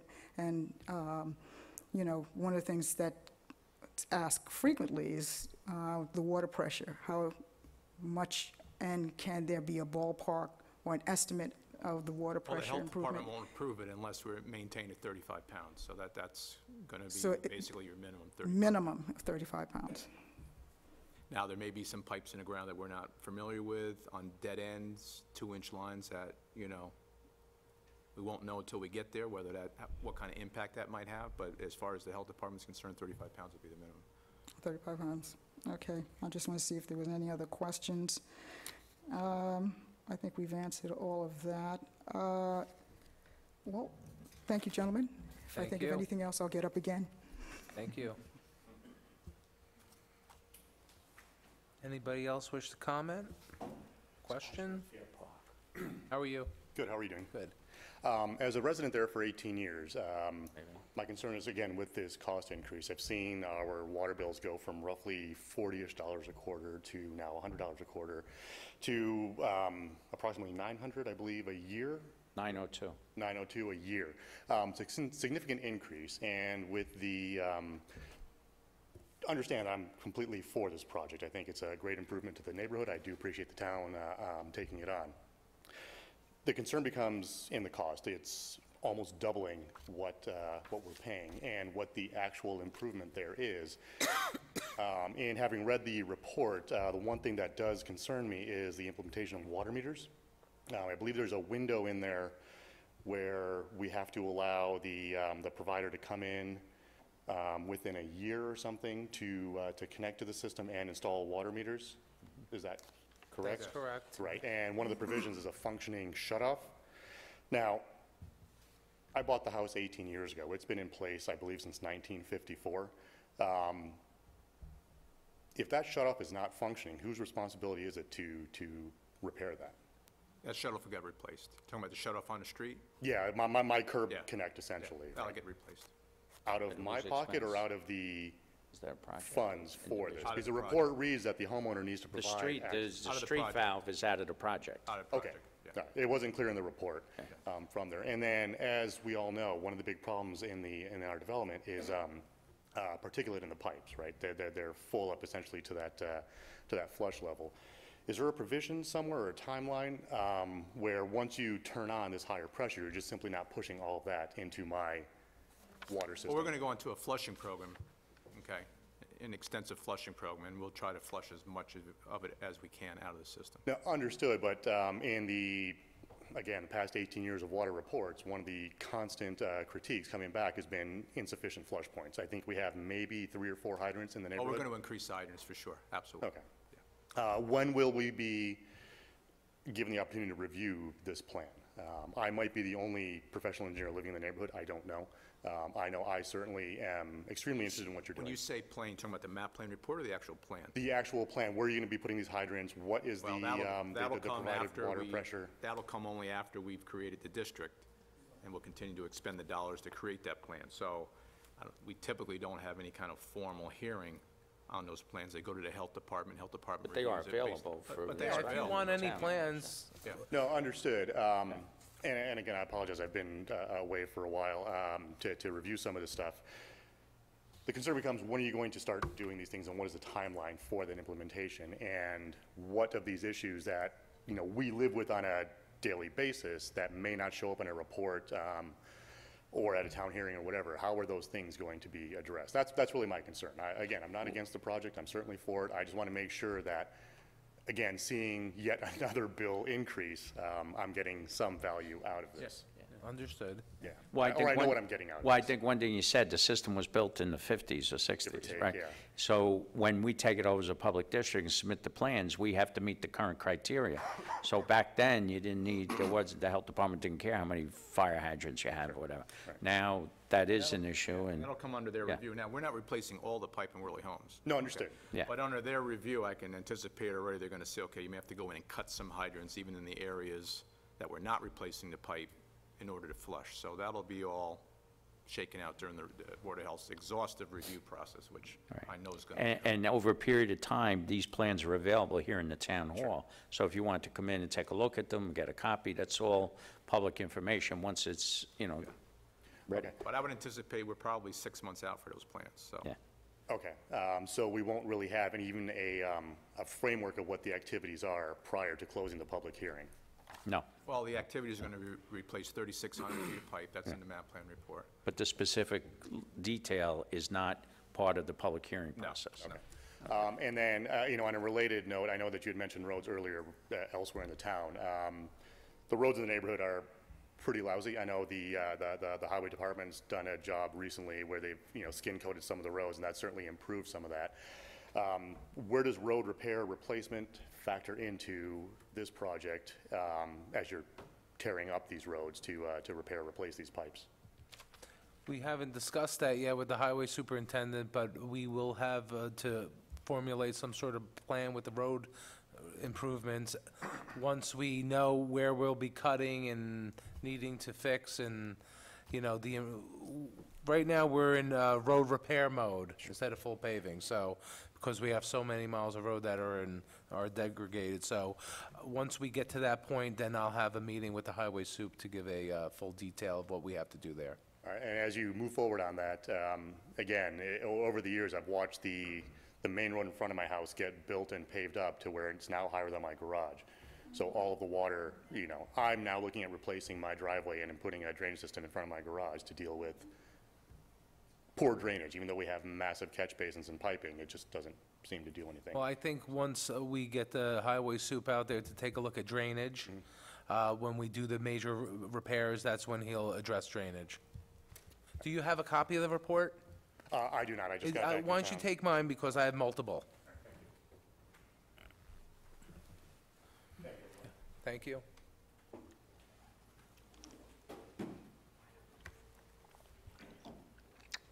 Anyone else have comments? Questions? Concerns? Hi. Hi, my name is Em. I live in Worley Homes. Yes. I've been there 32 years. And when he just mentioned the road, I just had to get up. Yes. My driveway is almost washed out. It's been washed away, okay? And in the 32 years that I've lived there, the only thing that's happened is a couple of holes were patched, you know, the things have been gone over, and yeah, it's built up. And I don't think that development has ever been paved since I've been there. So, you know, when you tell me that you got all those other roads to do, the only thing that comes in mind, and I know it's more important, is that 82, Old Hopewell, and all those roads have been paved multiple times, probably this high, but our road has never been done in 32 years. So, anyway, I know the roads are gonna get torn up even more, and I literally had a cave-in right in front of my house, okay, which got patched over, and then they came and did the whole layer. And now if you look right in front of my house, there's about that strip in the center of the road that hasn't been gone over. They might as well have paved the damn road. But anyway, my question with the pipes is, when you were talking about the valve and all that stuff out by the road, that they take care of that, it's Yes, not ma'am. our cost. What about from the road to our house, where it actually attaches into the foundation of the house, where the water comes in? That's also to be paid by this whole plan. Oh, it is? Yes. Okay. Now, I kind of, and I'm not sure how this works, but I was told at one time when there was some plumbing going on in my house that the plumbing pipes are actually smaller than they should be. I don't know what it is, half inch, 3/4 inch, whatever it is. But if we have How will that affect? Excuse me? You're asking how will that affect? Yeah. Scott, how would pressure, if there's? I mean, given given the codes of today, you know, how big your pipe has to be coming into the house and what your actual pipes in the house are. I know a lot of people have had their houses blown out, you know, backed up, out to the road because there has been zero water pressure. And, I mean, I had a trickle, literally a trickle, coming out of my, I mean, to wash dishes, forget it. I stopped drinking coffee because I needed a new coffee pot every year. And I mean, they just clogged up everything with the sediment that came through. If you let it settle, I didn't want to take a bath in it, you know. So, like he was saying, it's been an expense for everyone in that development. And I've been there 32 years. I can't tell you how much money, aside from the water bill, which went from $20 or something up to what it is now, in that time, which really, if you think about it, maybe it's not that big of an increase, but we didn't get anything better for it, you know, that whole entire time. In fact, we've gotten less for it. And I'd love to find out how much I've paid for water, aside from the water bill, you know, in water that I've used. And, you know, a lot of times, I mean, there's no choice about it. You have to wash your hair in it. You have to, you know, you can't buy every thing of water, you know, for boiling spaghetti or whatever, you know. But it's been very inconvenient at times because we couldn't wash our clothes. At the same time, we had to cook dinner, and we couldn't, you know, take a bath. And I raised 4 kids in that house, 2 were in diapers at the same time, you know. So it's been very difficult. So I glorify the fact that this is happening. But every time somebody tells me about how the new study has to come, and it takes time, and we have to, you know, close the hearing and whatever, and blah, blah, blah, blah, blah. I've heard that for 32 years. I've been coming to these meetings, and I stopped coming because I said every year they do a study. Well, it's been so much time passed. Now we got to do another study, you know, to bring us up to date. And it's been going on and on and on. And I've gotten so frustrated that I just said, I'm not coming to any more meetings. This is the first time that, well, Actually, I've seen something happened. in 7 years, 8 years I've been on this board, that anyone who came to, that we were going to buy this private district. So you had unfortunately, had a private water company own your district, and they didn't really do any improvements. You know, I don't know what to say to that, but this is what we're here to do, to help all of you, and I'm hopeful that this will help most people, and we can do the plan that we want, and it'll be effective, and then we can fix the roads. So, Well, yeah. My final word on that, on a little humorous note, don't take it personally, because I realize you weren't here for 32 years, but I'm hoping I'm still alive to see water pressure come through my house, okay? I understand. honestly do, and that I'm able to drink that water, and then I can wash my hair, do my clothes, run my dishwasher, which I bought. It's still brand new. Haven't used it because I know I'm going to have to buy a new one in a year. Right. You know, I mean, all my appliances that use water, my washing machine, I can't tell you how many I've gone through in the last couple of years. So it's going to definitely be nice, and I'll really feel like I live in this town when I can actually drive down my road without going like this around the bumps and the edges and things like that. There's a lot of little kids in that development, and everybody knows where every hole is in that development. And we have literally lakes every time, you know, it rains like today. You go down that road and you got to drive in the middle of the road because you have puddles that are so deep, you'll sink in them.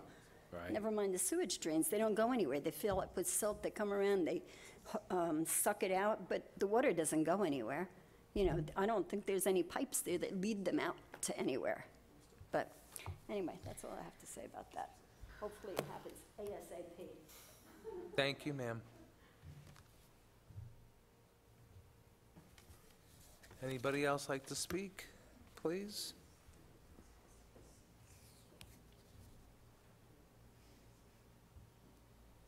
I'm not sure if I misunderstood, but did you say that the district would take care of the pipe running from the shut-off out in the street into the house? Yes. So those pipes will be replaced? Yes. And that's so they can hook up the meter? Yes. Okay, I wasn't aware of that. Okay, Yeah, because you may have, part of your pressure problem might be those pipes are all clogged up. You know, Right. Over 50 years. So, I mean, to try to flush those out, plus the age, copper doesn't last forever, despite Right. what people think, that, 50 years, it's, it's getting right, there. So okay, it's no, not replaced. that's good news. And to verify what the engineer has said, we are doing a renovation here in Town Hall, and unfortunately, all the piping is corroded. It's all copper, and I'm so upset to see this problem in the men's room downstairs. We finally ripped out most of the fixtures and everything, and they get behind the wall to see, and it's been probably leaking for who knows how many years. So I know that the copper doesn't last, but that's my only comment. But anybody else like to speak on the Hopewell West Water District formation? Just a point of clarification here, please. On page 5 of that report you handed me, this was my question on the water meters.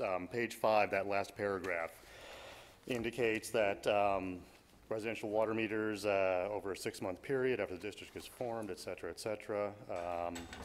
If the homeowner provides access to the contractor during the period of time, and there is an existing operating shutoff valve that will allow the water to be turned off for the replacement. If these are not met, then it will be the responsibility of me, my neighbors, the homeowners, to install the meter.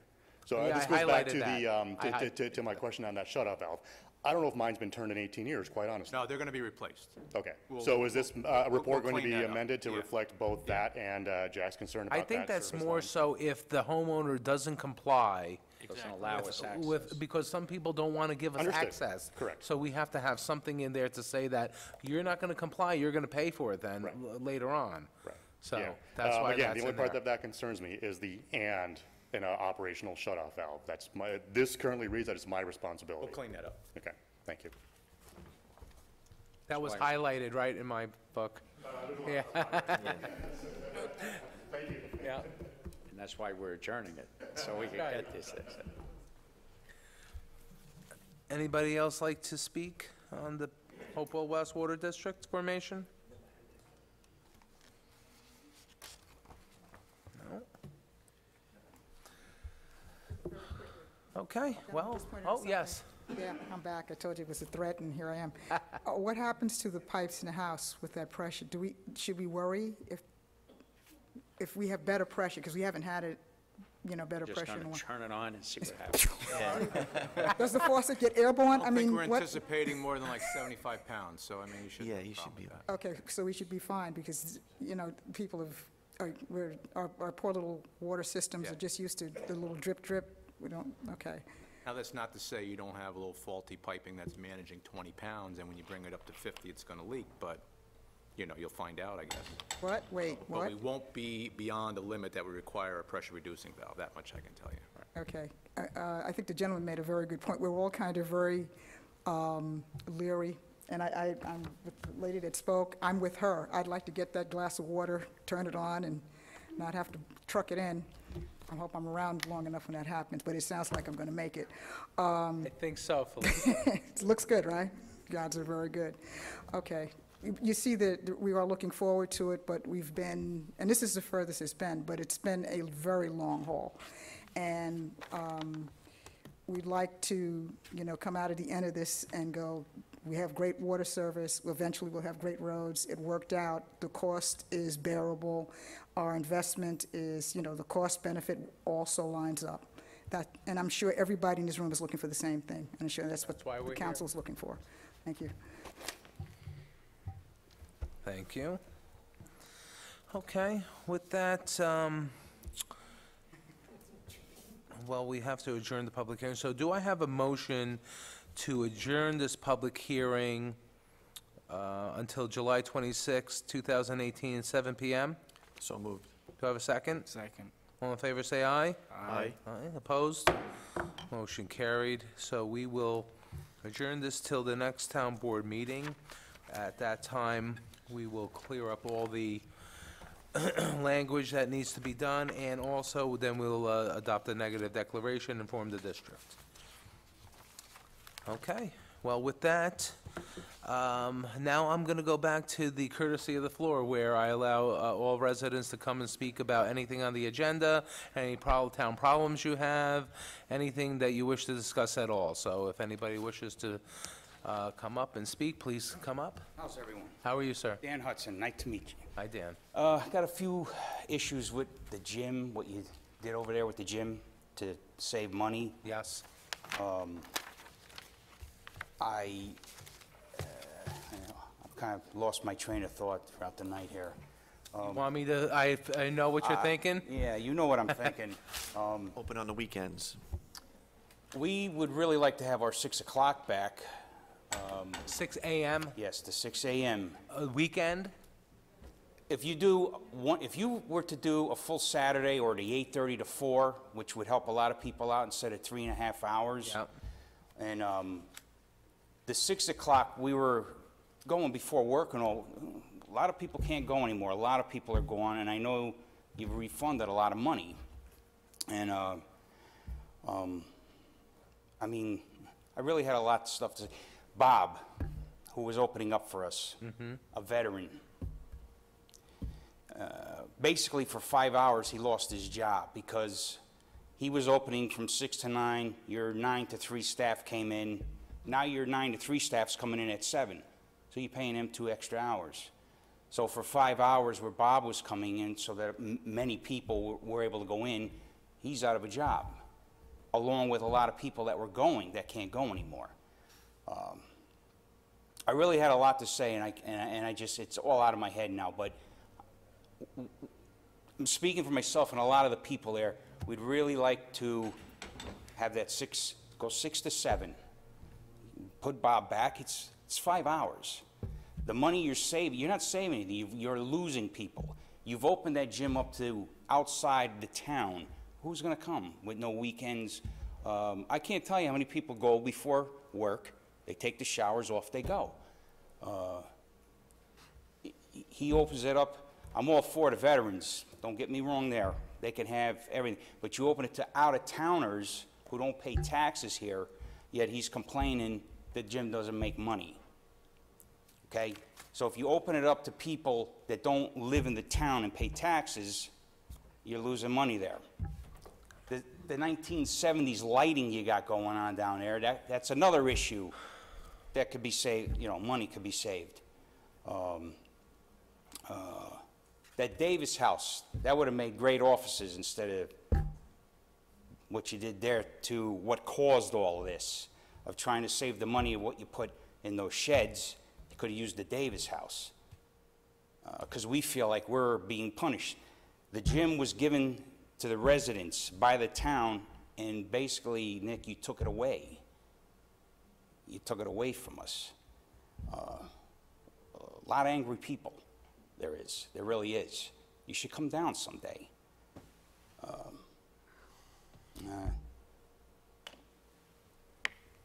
I can't think anything more. I but- appreciate but what, that. But what I'm really, me and a lot of senior citizens go there.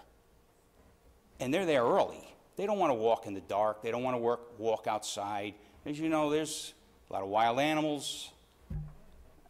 It's just safer. They like it inside. And we would really wish you consider at least doing it 6 to 7. It's 1 hour. I think, Bob, bring him back. Then your 9 to 3 staff doesn't have to come in an extra 2 hours. That's only 5 hours, basically, of what you killed that veteran for. That allowed a lot of people to go to.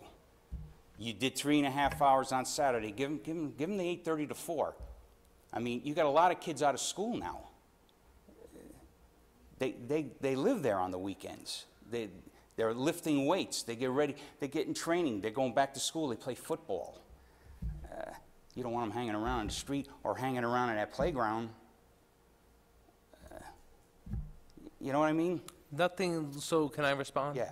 So nothing's cast in stone, Dan. When we decided to, we had to cut back because we had to show some savings and try and reconfigure, I asked the rec directors, give me a list of, what's the most busy, heavily used times. And from that, we had a baseline and we crafted new hours based upon, like you said, we have staff already there. And so then I had some concerns and calls and about the Saturday. So I says, okay, I talked to the controller.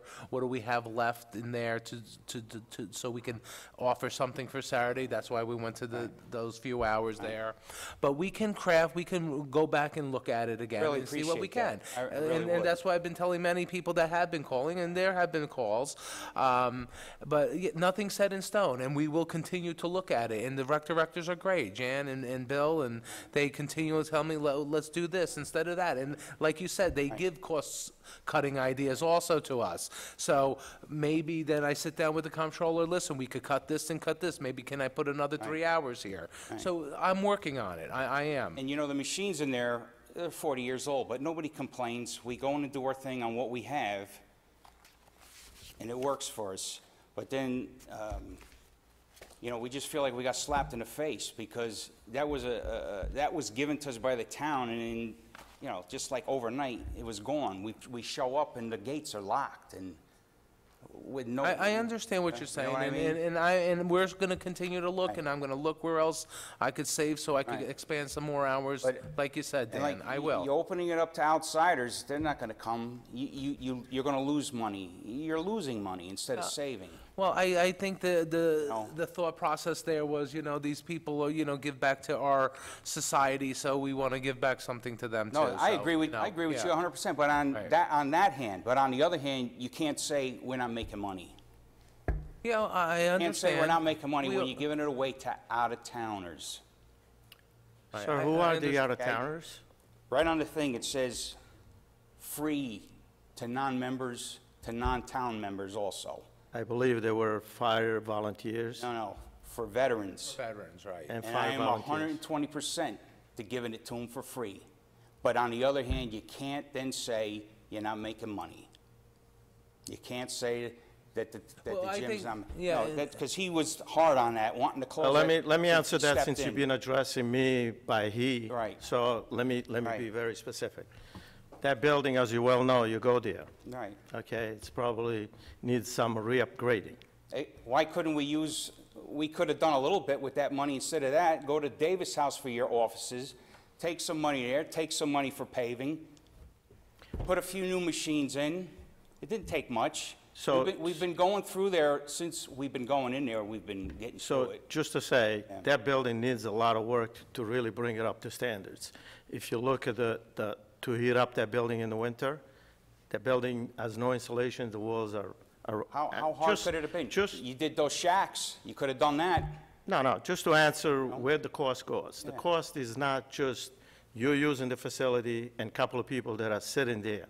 The cost is to make sure that that building is cooled in the summer and warmed up in the winter. If you look at those bills and the electricity, if you look at those costs, okay, that's the solid cost. Now, but the people that are using that facility, and I personally have taken reviews when I brought that to the attention of the board, is the same 30 people. And I'm saying 30 roughly, okay? It's the same 30 people, all right? So if revenue are not coming in, the board has said, let's increase the prices to see if we can make up the revenue.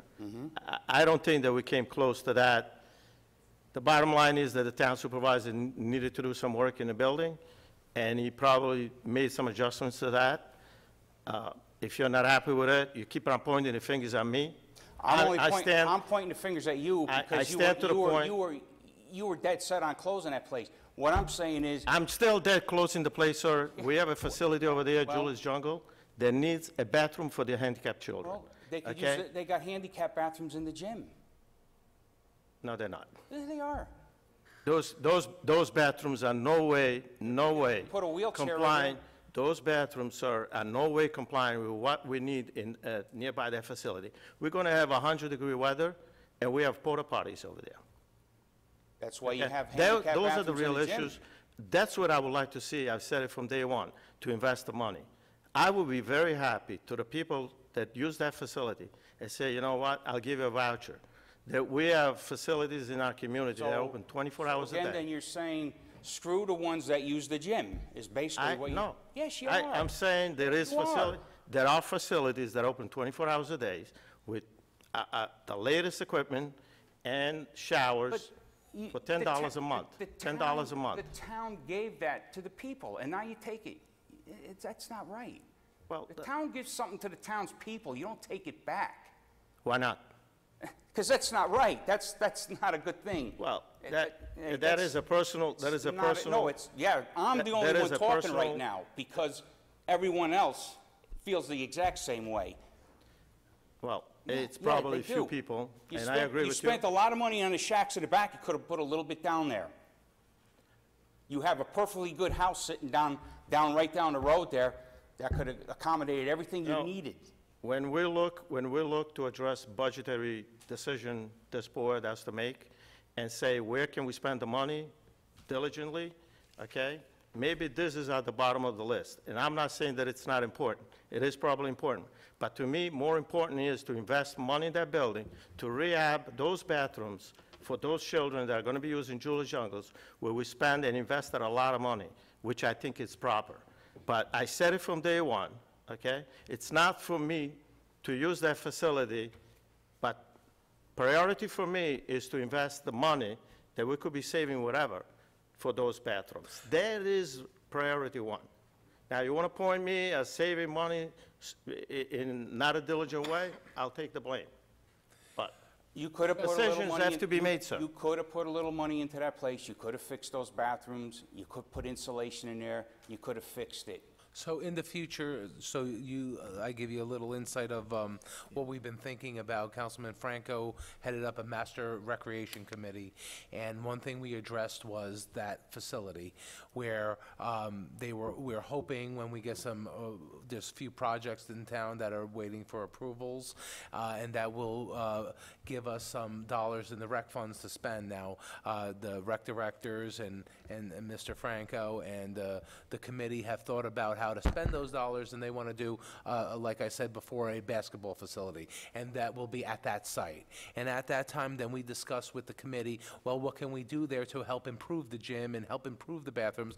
But then we would also do a renovation of the bathrooms and do something with the gym. And, the councilman, we discussed about how can we do it more affordable to have the gym there, and something that I thought about was, well, I would like to see it somewhat like when you go to a hotel, where there's nobody manning it there, where you have a card where you go with it to get in, you access it, we give you a card when you pay for your membership, and we have a camera there to make sure that everything's okay. So this way, we don't have to spend the cost to do that, but this is something in the future that we're planning. But to help what you're upset about now is, like I said, it's a work in progress. I'm going to review again to see what the hours are and where else we could spend some more, cut some more somewhere else, so I can expand some more hours. Like you said, at least for the Saturday, instead of 12, make it to 4 at least. I'll see what I can do for that. I will.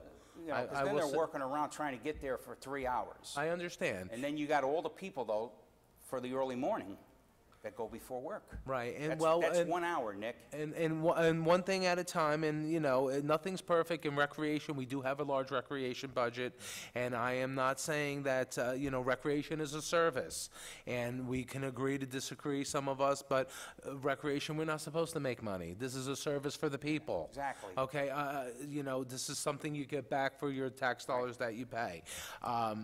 If we have to curtail some of that sometimes, that's the decision of the board. Unfortunately, sometimes it's not pleasant. But I will look at it again with the rec directors and sit down and see if we could expand some of those hours I cut. Okay. Okay? Thank you. Yes. All right, thank you. Thank you. Thanks for your comments. Just a question for the town. It was my understanding that the town purchased that for $500,000. Am I correct? 500? Yes. I wasn't here then, but is that That's correct? 500 or something in that neighborhood, yes. Out of the rec My development. question was, why Rec didn't the development town funds. take a look at that building at that time, when previously IBM offered it to the town for $1 and was refused? I wasn't here then. I don't know if they offered it for $1. I don't know. No, that was always contemplated. They never made a formal offer. They never made an Well, offer I'm like saying, that. we're looking at, heating concern, lighting, all that currently.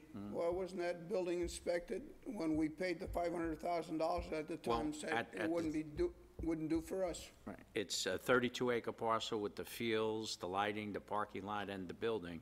At the time, it was proposed that there be an acquisition of the building. The rec board at the time approved it, they recommended it. The town board at the time agreed that they would take $500,000 out of the rec development fund, which is money that comes from when there's lots created in the town. It doesn't come out of the regular tax dollars. And then took that facility and operates it, and for each year that it's open, and any employees of IBM that used it at the time, there's a reduction on any balance due, and it's waived then at the end.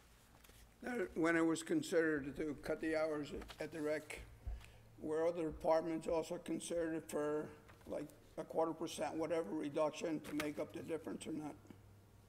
No, I looked at, basically, at some of the recreation.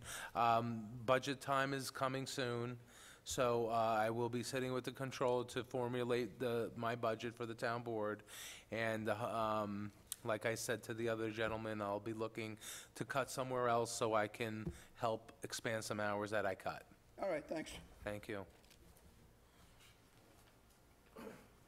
Hi. Hi, sir. I'd like to say some of the things about what Dan had said about the veterans, and it's all well and good, 120%, but Bob is a veteran, okay? And when anytime anybody needed to use him to come in because they couldn't come in, they called Bob. Bob came in. And the only person used let go was Bob, a veteran. How does that add up? Well, I know That's Bob. not- I know Bob very well. He is a friend of mine, Right. and I don't know if I'm happy to know that Bob doesn't need the job. No, But that's you're neither here- right. that's neither here nor neither here there. nor there. But what I'm saying is, sometimes when we have to think about doing cuts, it's not pleasant. Right. But like you said, How if did I you- can get back hours for Bob, I believe Bob is doing the Saturday morning now that I put back a few hours. Right. And if I can expand any more, like I said, I'm going to look. I will give it to Bob. Right, but again, he's the only veteran there, and he's the one who was let go. Understood. Now, getting back to what Manny had said about the heating and the air conditioning and, of that place, I'm sure that's very expensive, okay? But I passed the rec last night about 10 after 9, the lights were on in the parking lot, okay? When we get there at 7 o'clock in the morning, they're just going off. Now, don't you think that would be a big expense to try to lessen those hours? If it's on for security, I don't know. But I don't know how those, They're on timers. the They're on timers are timers. run, but I will look into that also. And But to answer that question about those lights over there, the town in the past entered into a contract for, with a company that is not local. They are a Midwest town. They control when those lights go on and off. Is- Which Not lights Lime- are, not the Lime- lights I think here those or the are- lights At at the Lime wreck, Kiln? at the wreck in the middle. Not Lime Kiln, no. I don't think so, Manny. At the wreck, right? You're talking about these lights over No, here? I'm talking about Lime Kiln. Oh, Lime I Kiln. believe that's on a timer over there. Now, you could pass it, I passed it 10 after 9, the lights are on. 7 o'clock in the morning, they just going off. That's a lot of money. You'll say that. I will look at that. My second question is this. Yes, sir. Has anybody approached Central Hudson about coming in there and upgrading those lights? Yes. Well, yes, You have he done. has. Yes, we were looking into LEDs. It's an exorbitant amount of money. Like how much? So you could tell It them. was around $3 million with Central- all of the lights. We were going through all of the lights. And Central there. Hudson would not bear part of that cost? No. No. No? My other question is this, during this whole time, has anybody approached Global Foundries for a little, their members were going there, people were going there, would they have given a little money to fix up the place? Well, excuse me, can I just? Yes, go We ahead. have been, every year, we've been doing a little bit something there, whether it's sort of reducing things, but also recently, we, I think it was last year or the year before, we worked on the A-frame, and we insulated a little bit over Right. there because I know that it was incredibly cold. And going to visit them, Yeah, you granted, could experience yeah. that. Yes. But I think Vaz has been working there. She did some work as well there. So there has been minor adjustments here and Right. there. We can't do it all at once. We don't have the funding for it. Yes. But we've been trying to incrementally do a little bit of something. And like the supervisor said, we do have a rec master plan committee, and the focal point right now is Lime Kiln. And we would like to see something big happen there in the future. Right. And Because you gotta- that's certainly my goal. You got a beautiful place there with Julie's Jungle. Beautiful. It's a tremendous- Absolutely. and That it's could be the u- staple it's that we could build used- around. It's used by, the mothers and, that go there with their children, and to say that they got to use an outhouse, No, yeah, exactly. That's why we said, of course, we'd love to see bathrooms. terrible. That's, And like he a said, of course, disgrace. we'd like to get new equipment there little by little. I mean, a lot of that equipment, believe it or not, Nobody's even complaining. yeah. We just want to have the hours so we can use them. My wife works at a hotel. They were throwing away a lot of that equipment. I said, don't throw it out. We'll take it for the gym, So, we do whatever we can where we could save some money, and hopefully I'll look into trying to expand some hours, look to cut I don't know cut if you costs somewhere answered else. the question about Global Foundries. Did anybody approach them about? Global Foundries is not a long-termer. They're a short-term. No, huh? So I'm doing whatever we can now. We addressed that in our Economic Development Committee just last week, that, we cannot think about them. They're going to stick around. And We're doing whatever we can to, Right. The building, it's a building you want to put up for the basketball, am I right? for the future, this is what the rec board would Now- like to see. Is the dome going to compete with that basketball court? No, this is a town-owned, And the Right, dome I'm- has no The basketball. dome has no basketball facility. No? Okay. It's baseball and soccer. And when's that going to get off the ground? they just received final approval at the planning board last week, with conditions attached, a long list of conditions. Right. But they are moving forward. That's what they say to us. They have been spending a lot of money, and we're very hopeful. We're trying to work with them because we'd love to see this project get off the ground and go. It's like forever. It's forever, I The agree. last time I watched a planning board meeting or a town board meeting, they were still deciding on sidewalks. And I'm saying, come on, after all these years, they haven't decided. They on still didn't have a their Just- final. Just to correct the record, they had final approval. Okay. They came back in to modify it because they went to DOT about the sidewalks, Yes. and those were the changes that recently were adjusted in the resolution. So they've had approval for a couple of years, and Yeah. it's, the ball's in their court to build it. Right, they amended their plan, and then they got final reapproval Had to come back. last week. All right, thank you very much. Thank you, sir. just a side note, regarding facilities. I remember when the town was looking to acquire a facility on Old Sylvan Lake Road. It was a private facility. Tom, was the price at the time around $3.5 million? I don't remember the price. Okay. No, I think it It was was- like 1.2. I think it was one, 1.5. Okay, it was around $2 million, and that facility needed a lot of improvement. Now, the bottom line is that the town board at the time was deciding to acquire this property. It's the taxpayers that are paying the bill. The sky is the limit. I'm not against anything in particular that this town wants to promote. Great thing to do. The bottom line is we have to think also about the people that are paying the bill. And again, there are people in this town who could afford the $60 and the $40 and the extra $10, but there are also quite a few people who are retired that they probably every time that we go ask that we're going to have to raise your taxes $10, $20, $30, they feel the pinch. So let's, and again, I'm not saying, but again, where do we say this is very important, like the roads right now, like everybody knows, are extremely important, okay? And like we heard from the previous highway superintendent, we're looking at $15 million or $25 million over 15 years. We have to decide, just like everybody does at home. You want to buy a new car, maybe you can, maybe you can't. You want to buy 2 new cars, maybe you can, maybe you can't. These people, this board has to decide for 30,000 people, where our priorities are. And for somebody like myself to say, okay, maybe we should stop and think, I don't know if it's a bad thing. No offense to anybody in particular. Councilman, I totally agree with you. You're 100% right. I just want to correct one little thing. Any purchase of any facility like that would come out of the rec development fund. So it's not necessarily the taxpayer, it's that pool of money that's put in by the developers.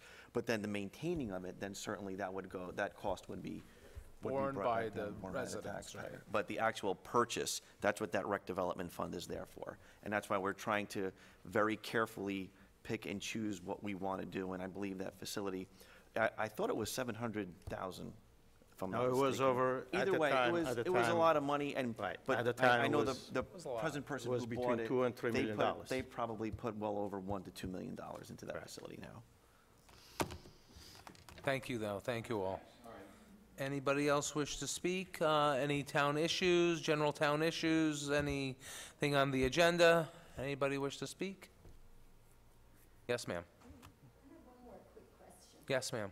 And it's totally, I don't know if it has anything to do with this, but right outside my house in Worley Homes, there's a light.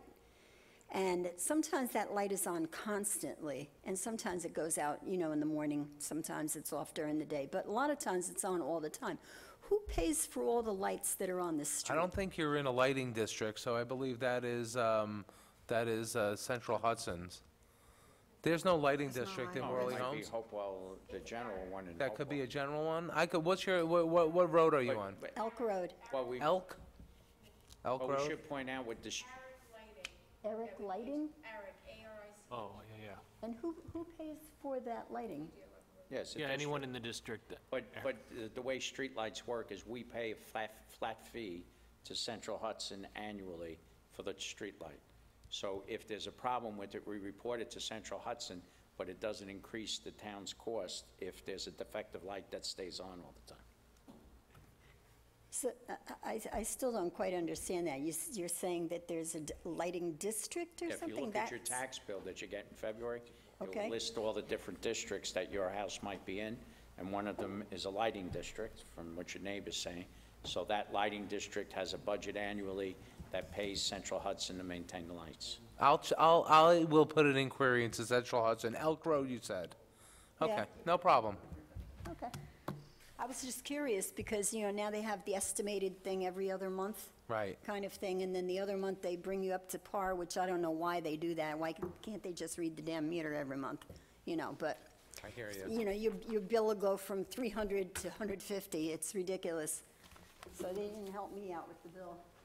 Thank you, ma'am. Anybody else wish to speak? I know. Nobody can explain to me all that. Right. But I'll contact Central Hudson. Anybody else wish to speak about any general town issues? No? Okay. With that, we'll start our resolutions. Okay, first resolution, set a public hearing for our zoning change. Oh, Councilman Marinaro, could you read that? Whereas the town board has received a request for miscellaneous zoning changes, and whereas it is the desire of the town board to hear comments from the public with respect to those changes, and now therefore be it resolved that the town board does hereby set a public hearing for August 23rd, 2018 at 7 p.m. at the beginning of their regular scheduled town board meeting to hear the public comments on the miscellaneous changes by the town board. And be it further resolved that the town clerk be and hereby is authorized and directed to advertise and publish appropriate notices with respect to hereto. Thank you, Councilman. Do I have a motion to set the public hearing for the zoning changes? So moved. Do I have a second? Second. Discussion? Discussion, this is very important. This gives us, I'd like to use the analogy, gives us the tools in the toolbox to do the changes that we need for our economic development. We discussed a lot of these, Councilman Marinaro and I, with our Economic Development Board, and we will be having the public hearing about all the changes that we're want to implement, and they are very important to our town. So with that, I have a motion and a second. All in favor, say aye. Aye. Opposed? Motion carried, thank you. Number two, the rebid for the Hamlet Water Connection. Councilman Pepan, can you read that? Whereas the town board previously authorized the advertisement of a rebid for the Hopewell Hamlet Water District Cannon Well connection, and whereas the bids have been received by the town clerk and a summary has been prepared, and whereas it is the desire of the town board to award said bid to the lowest responsible bidder, whereas it was determined that Hudson Valley EC&M Inc. was the lowest responsible bidder with an original bid sum of $1,222,222. And now therefore be it resolved that the bid be and hereby awarded to Hudson Valley EC&M Inc. for $1,222,000. Okay, yes. Anyway, yes. I'm going to make an amendment on this. If you go to the memo from Morris Associates, you see the first page there. On the last paragraph, it says, based upon the above results, recommendation is this office to contract the 17-008 base bid and add alternate number one bid. If you see in the table, add alternate one bid was $72,900, and the total was the $1,222,222 plus the $72,900 equals $1.295122 million. That is the total that will be added to the now therefore be it resolved, amended to $1,295,122. Okay, clerk, is that okay? Yep. Is that okay, everyone? Gotcha. Okay, so do I have a motion to award the rebid for Hopewell Hamlet Water Connection with the amendment? So moved. Do I have a second? Second. Discussion? Scott, you want to discuss how, to the board, what happened with the first bid and how this is going to help with all the water improvement areas and everything Well, if you else? recall, we received bids about a month ago for the same project. Originally, it was in 2 contracts. Those numbers came in higher than what we anticipated. We went back, looked at the project, we made some adjustments, we got it all into 1 contract versus 2 contracts. This new number results about $180,000 reduction in this project cost. So I'm glad that we're moving forward with this.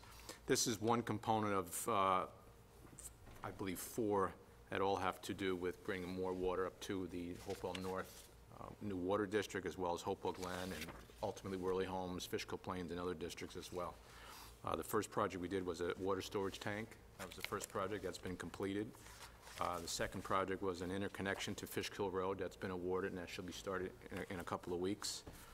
This project is the third component, which is to bring raw water from our well field over to the Hamlet treatment plant.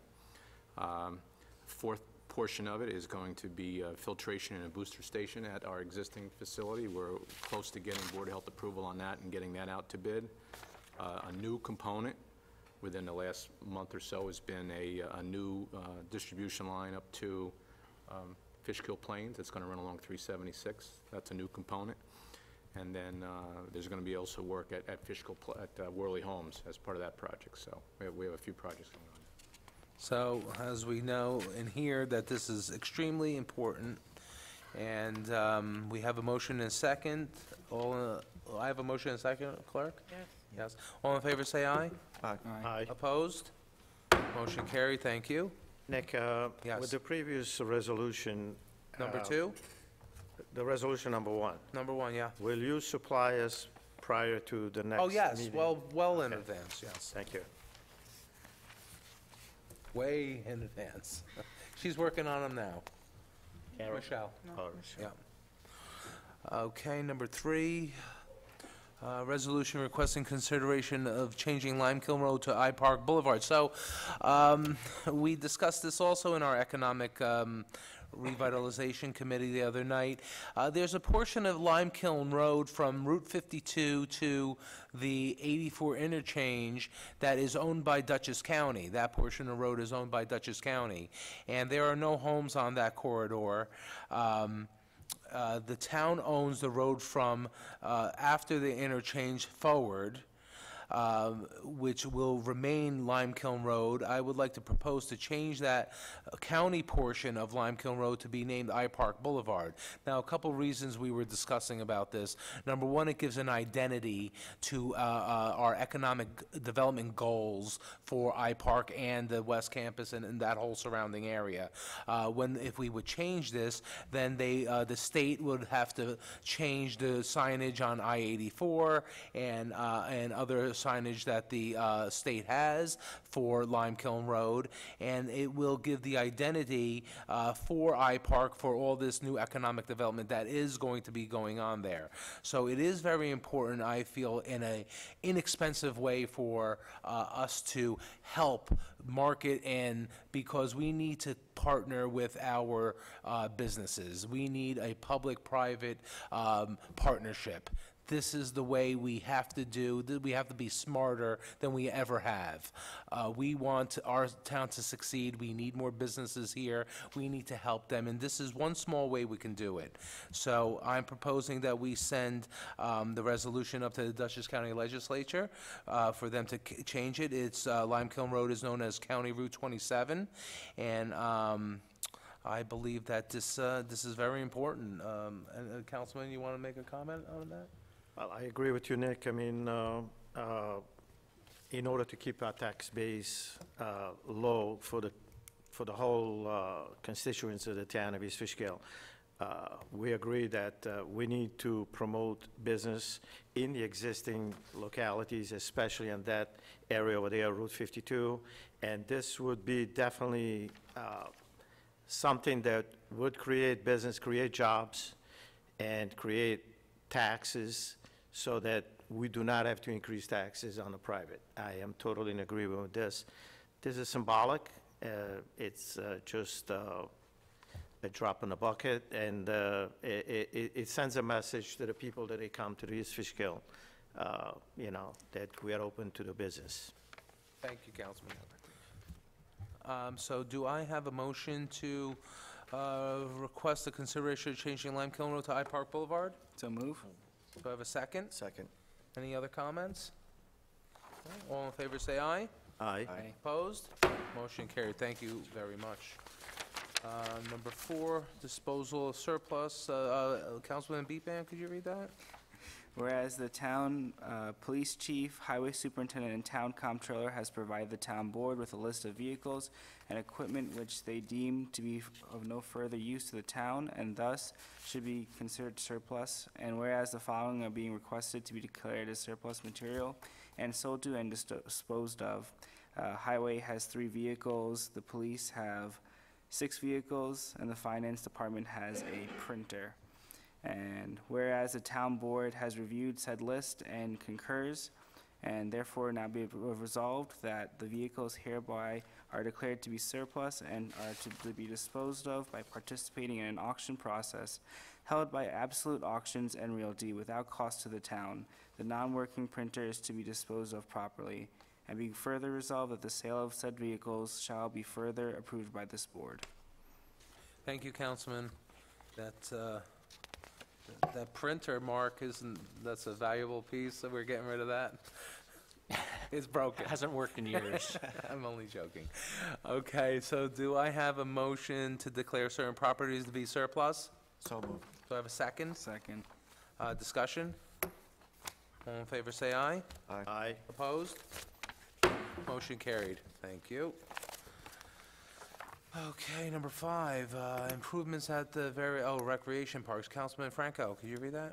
Whereas the Recreation Advisory Board has reviewed and submitted to the town board for their approval of the following projects: Red Wing Park, a 20 by 30 accessible wood pavilion; Wikipi Park, a rainbow sandbox; Hopewell Recreation Park, refurbished 3 tennis courts, refurbished basketball court; Lime Kiln Rec Park, refurbished 2 tennis courts, and refurbished the 1 basketball court.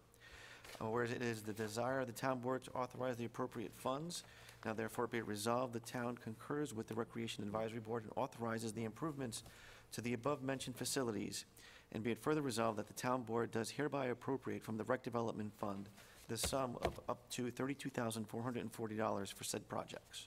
Thank you, Councilman. Like we said before, with rec development funds can only be used for projects for recreation. This is one of them, or many of them. So do I have a motion to authorize improvements at various recreation parks? So moved. Do I have a second? Second. Discussion? Tom, how much do we have left in this? Around $700,000. With That's hopefully a not lot more coming included, in. these deductions, right? No, not included. Well, Okay. yeah, still, you're right around 700. Mark, is that? Yeah, right? that's correct. After this, will be around 700. Yeah. Well, we'll be having one more, so. Okay. All in favor, say aye. Aye. Opposed? Motion carried, thank you. Before the addition, any budget transfers?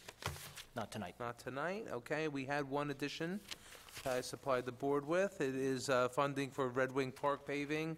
The board is requesting authorization to pave Red Wing Park out of the rec development budget, not to exceed $16,000. I met with the rec directors yesterday and the highway superintendent, and the parking lot at Red Wing Park is less than desirable.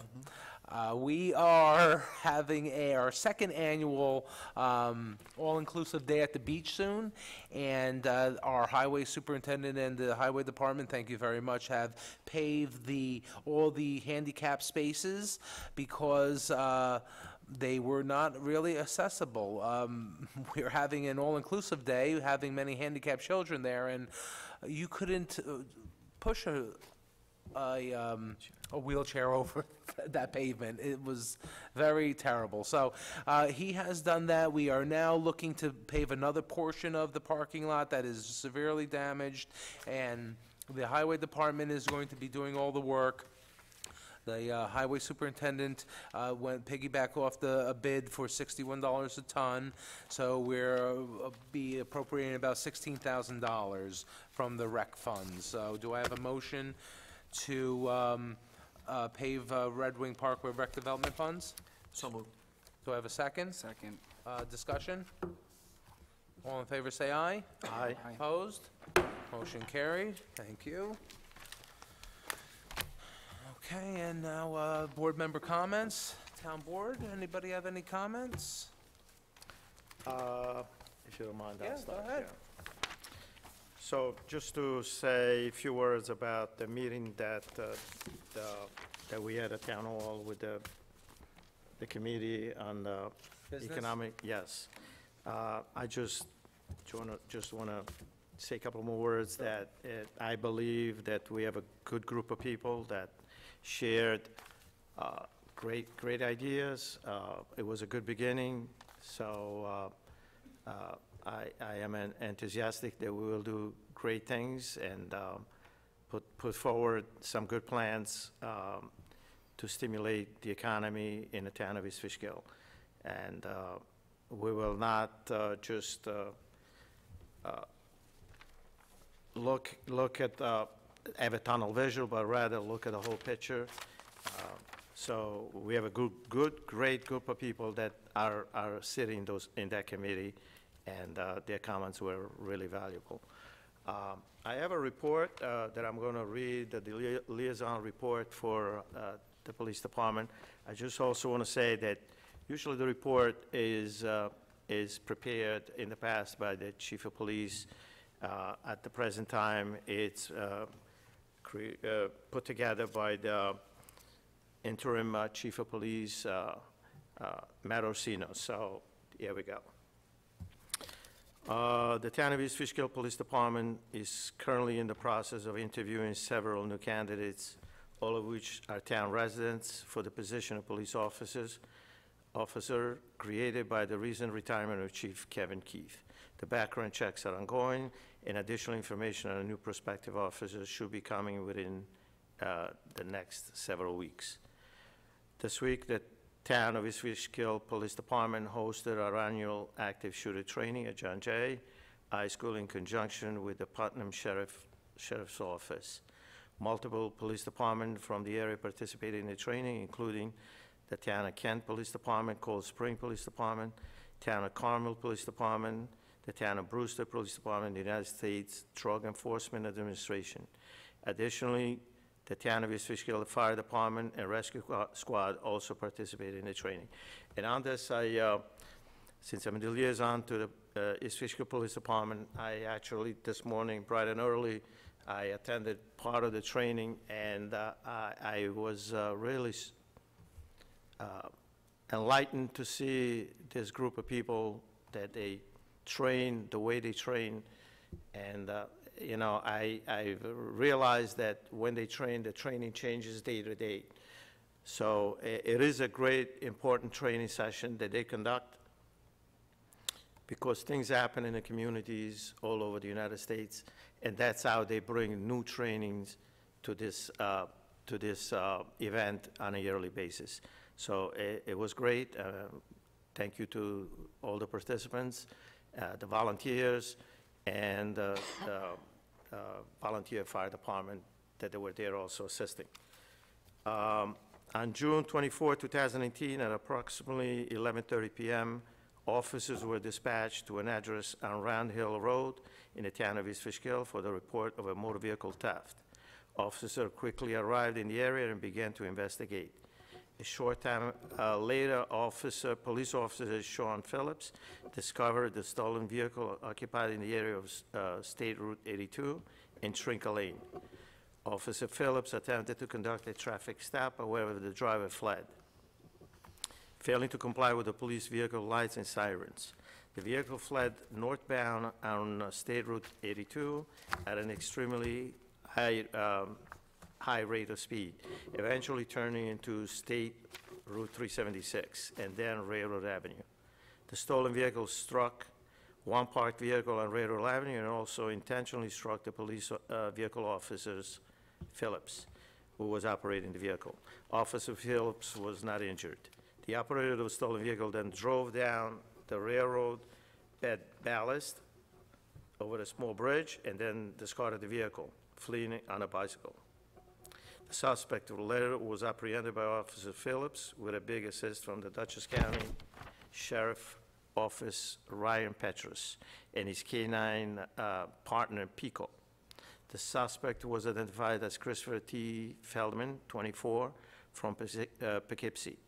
Mr. Fiddleman was charged with grand larceny, 3rd degree, criminal possession of stolen property, 3rd degree, unlawful fleeing at police officers in a motor vehicle in the 3rd degree, attempt assault, 2nd degree, resisting arrest, criminal mischief, 3rd degree, and reckless endangerment, 2nd degree, along with multiple and traffic infractions.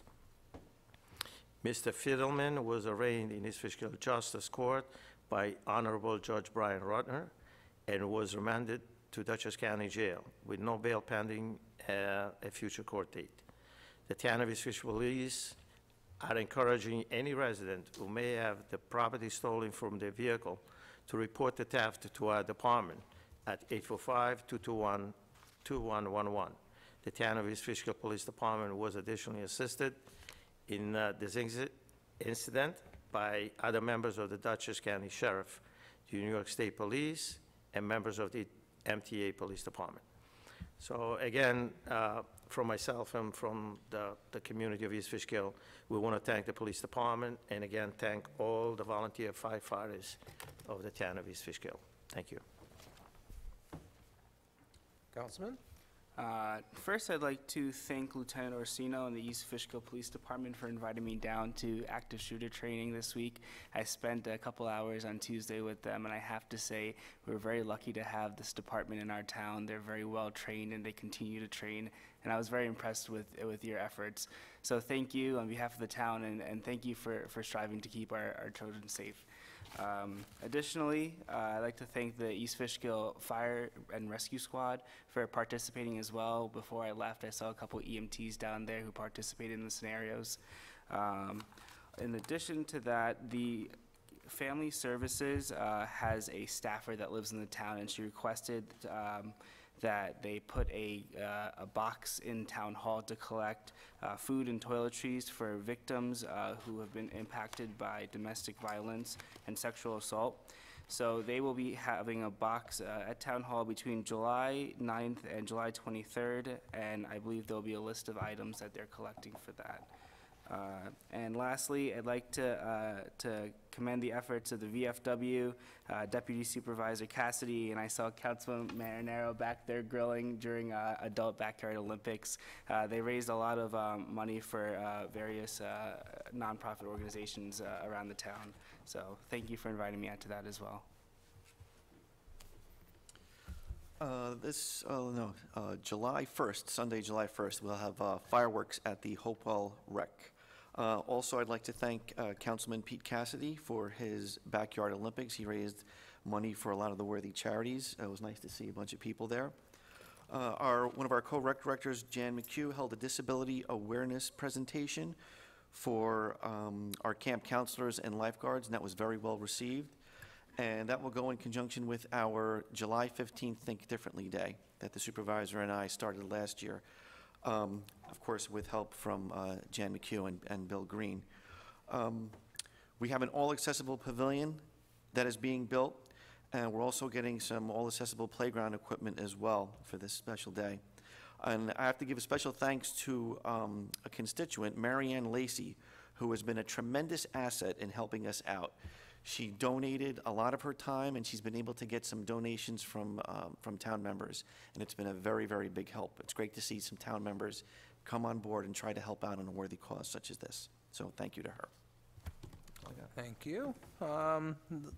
Nothing real more for me to say, except it's going to be very hot the next 5 or 6 days, so please be mindful of what you do and how you do it. We are very fortunate to have a good police department, our first responders, so if you're needing of any of their assistance, please call. I also attended the active shooter training. I was very impressed. Thank you for inviting me. It's so important that they do this training, and they really are dedicated to making sure that they can eliminate all those shootings as much as possible. So thank you very much, and have a nice weekend. Our next board meeting is July 26th. That is a combination workshop and voting meeting. So with that, do I have a motion to adjourn? Just, Nick, one thing before. I wish everybody a happy 4th of July, because we're not going to be here until after that. Yes, so. have a very happy Go ahead 4th. and be safe out there. And like the councilman said, fireworks on the 1st. Yep. Please go. They're very good to see. I have a motion and second. All in favor, aye? Aye. Opposed? Motion adjourned, meeting adjourned. Thank you. So Carol, see you what could your go. gift was tonight.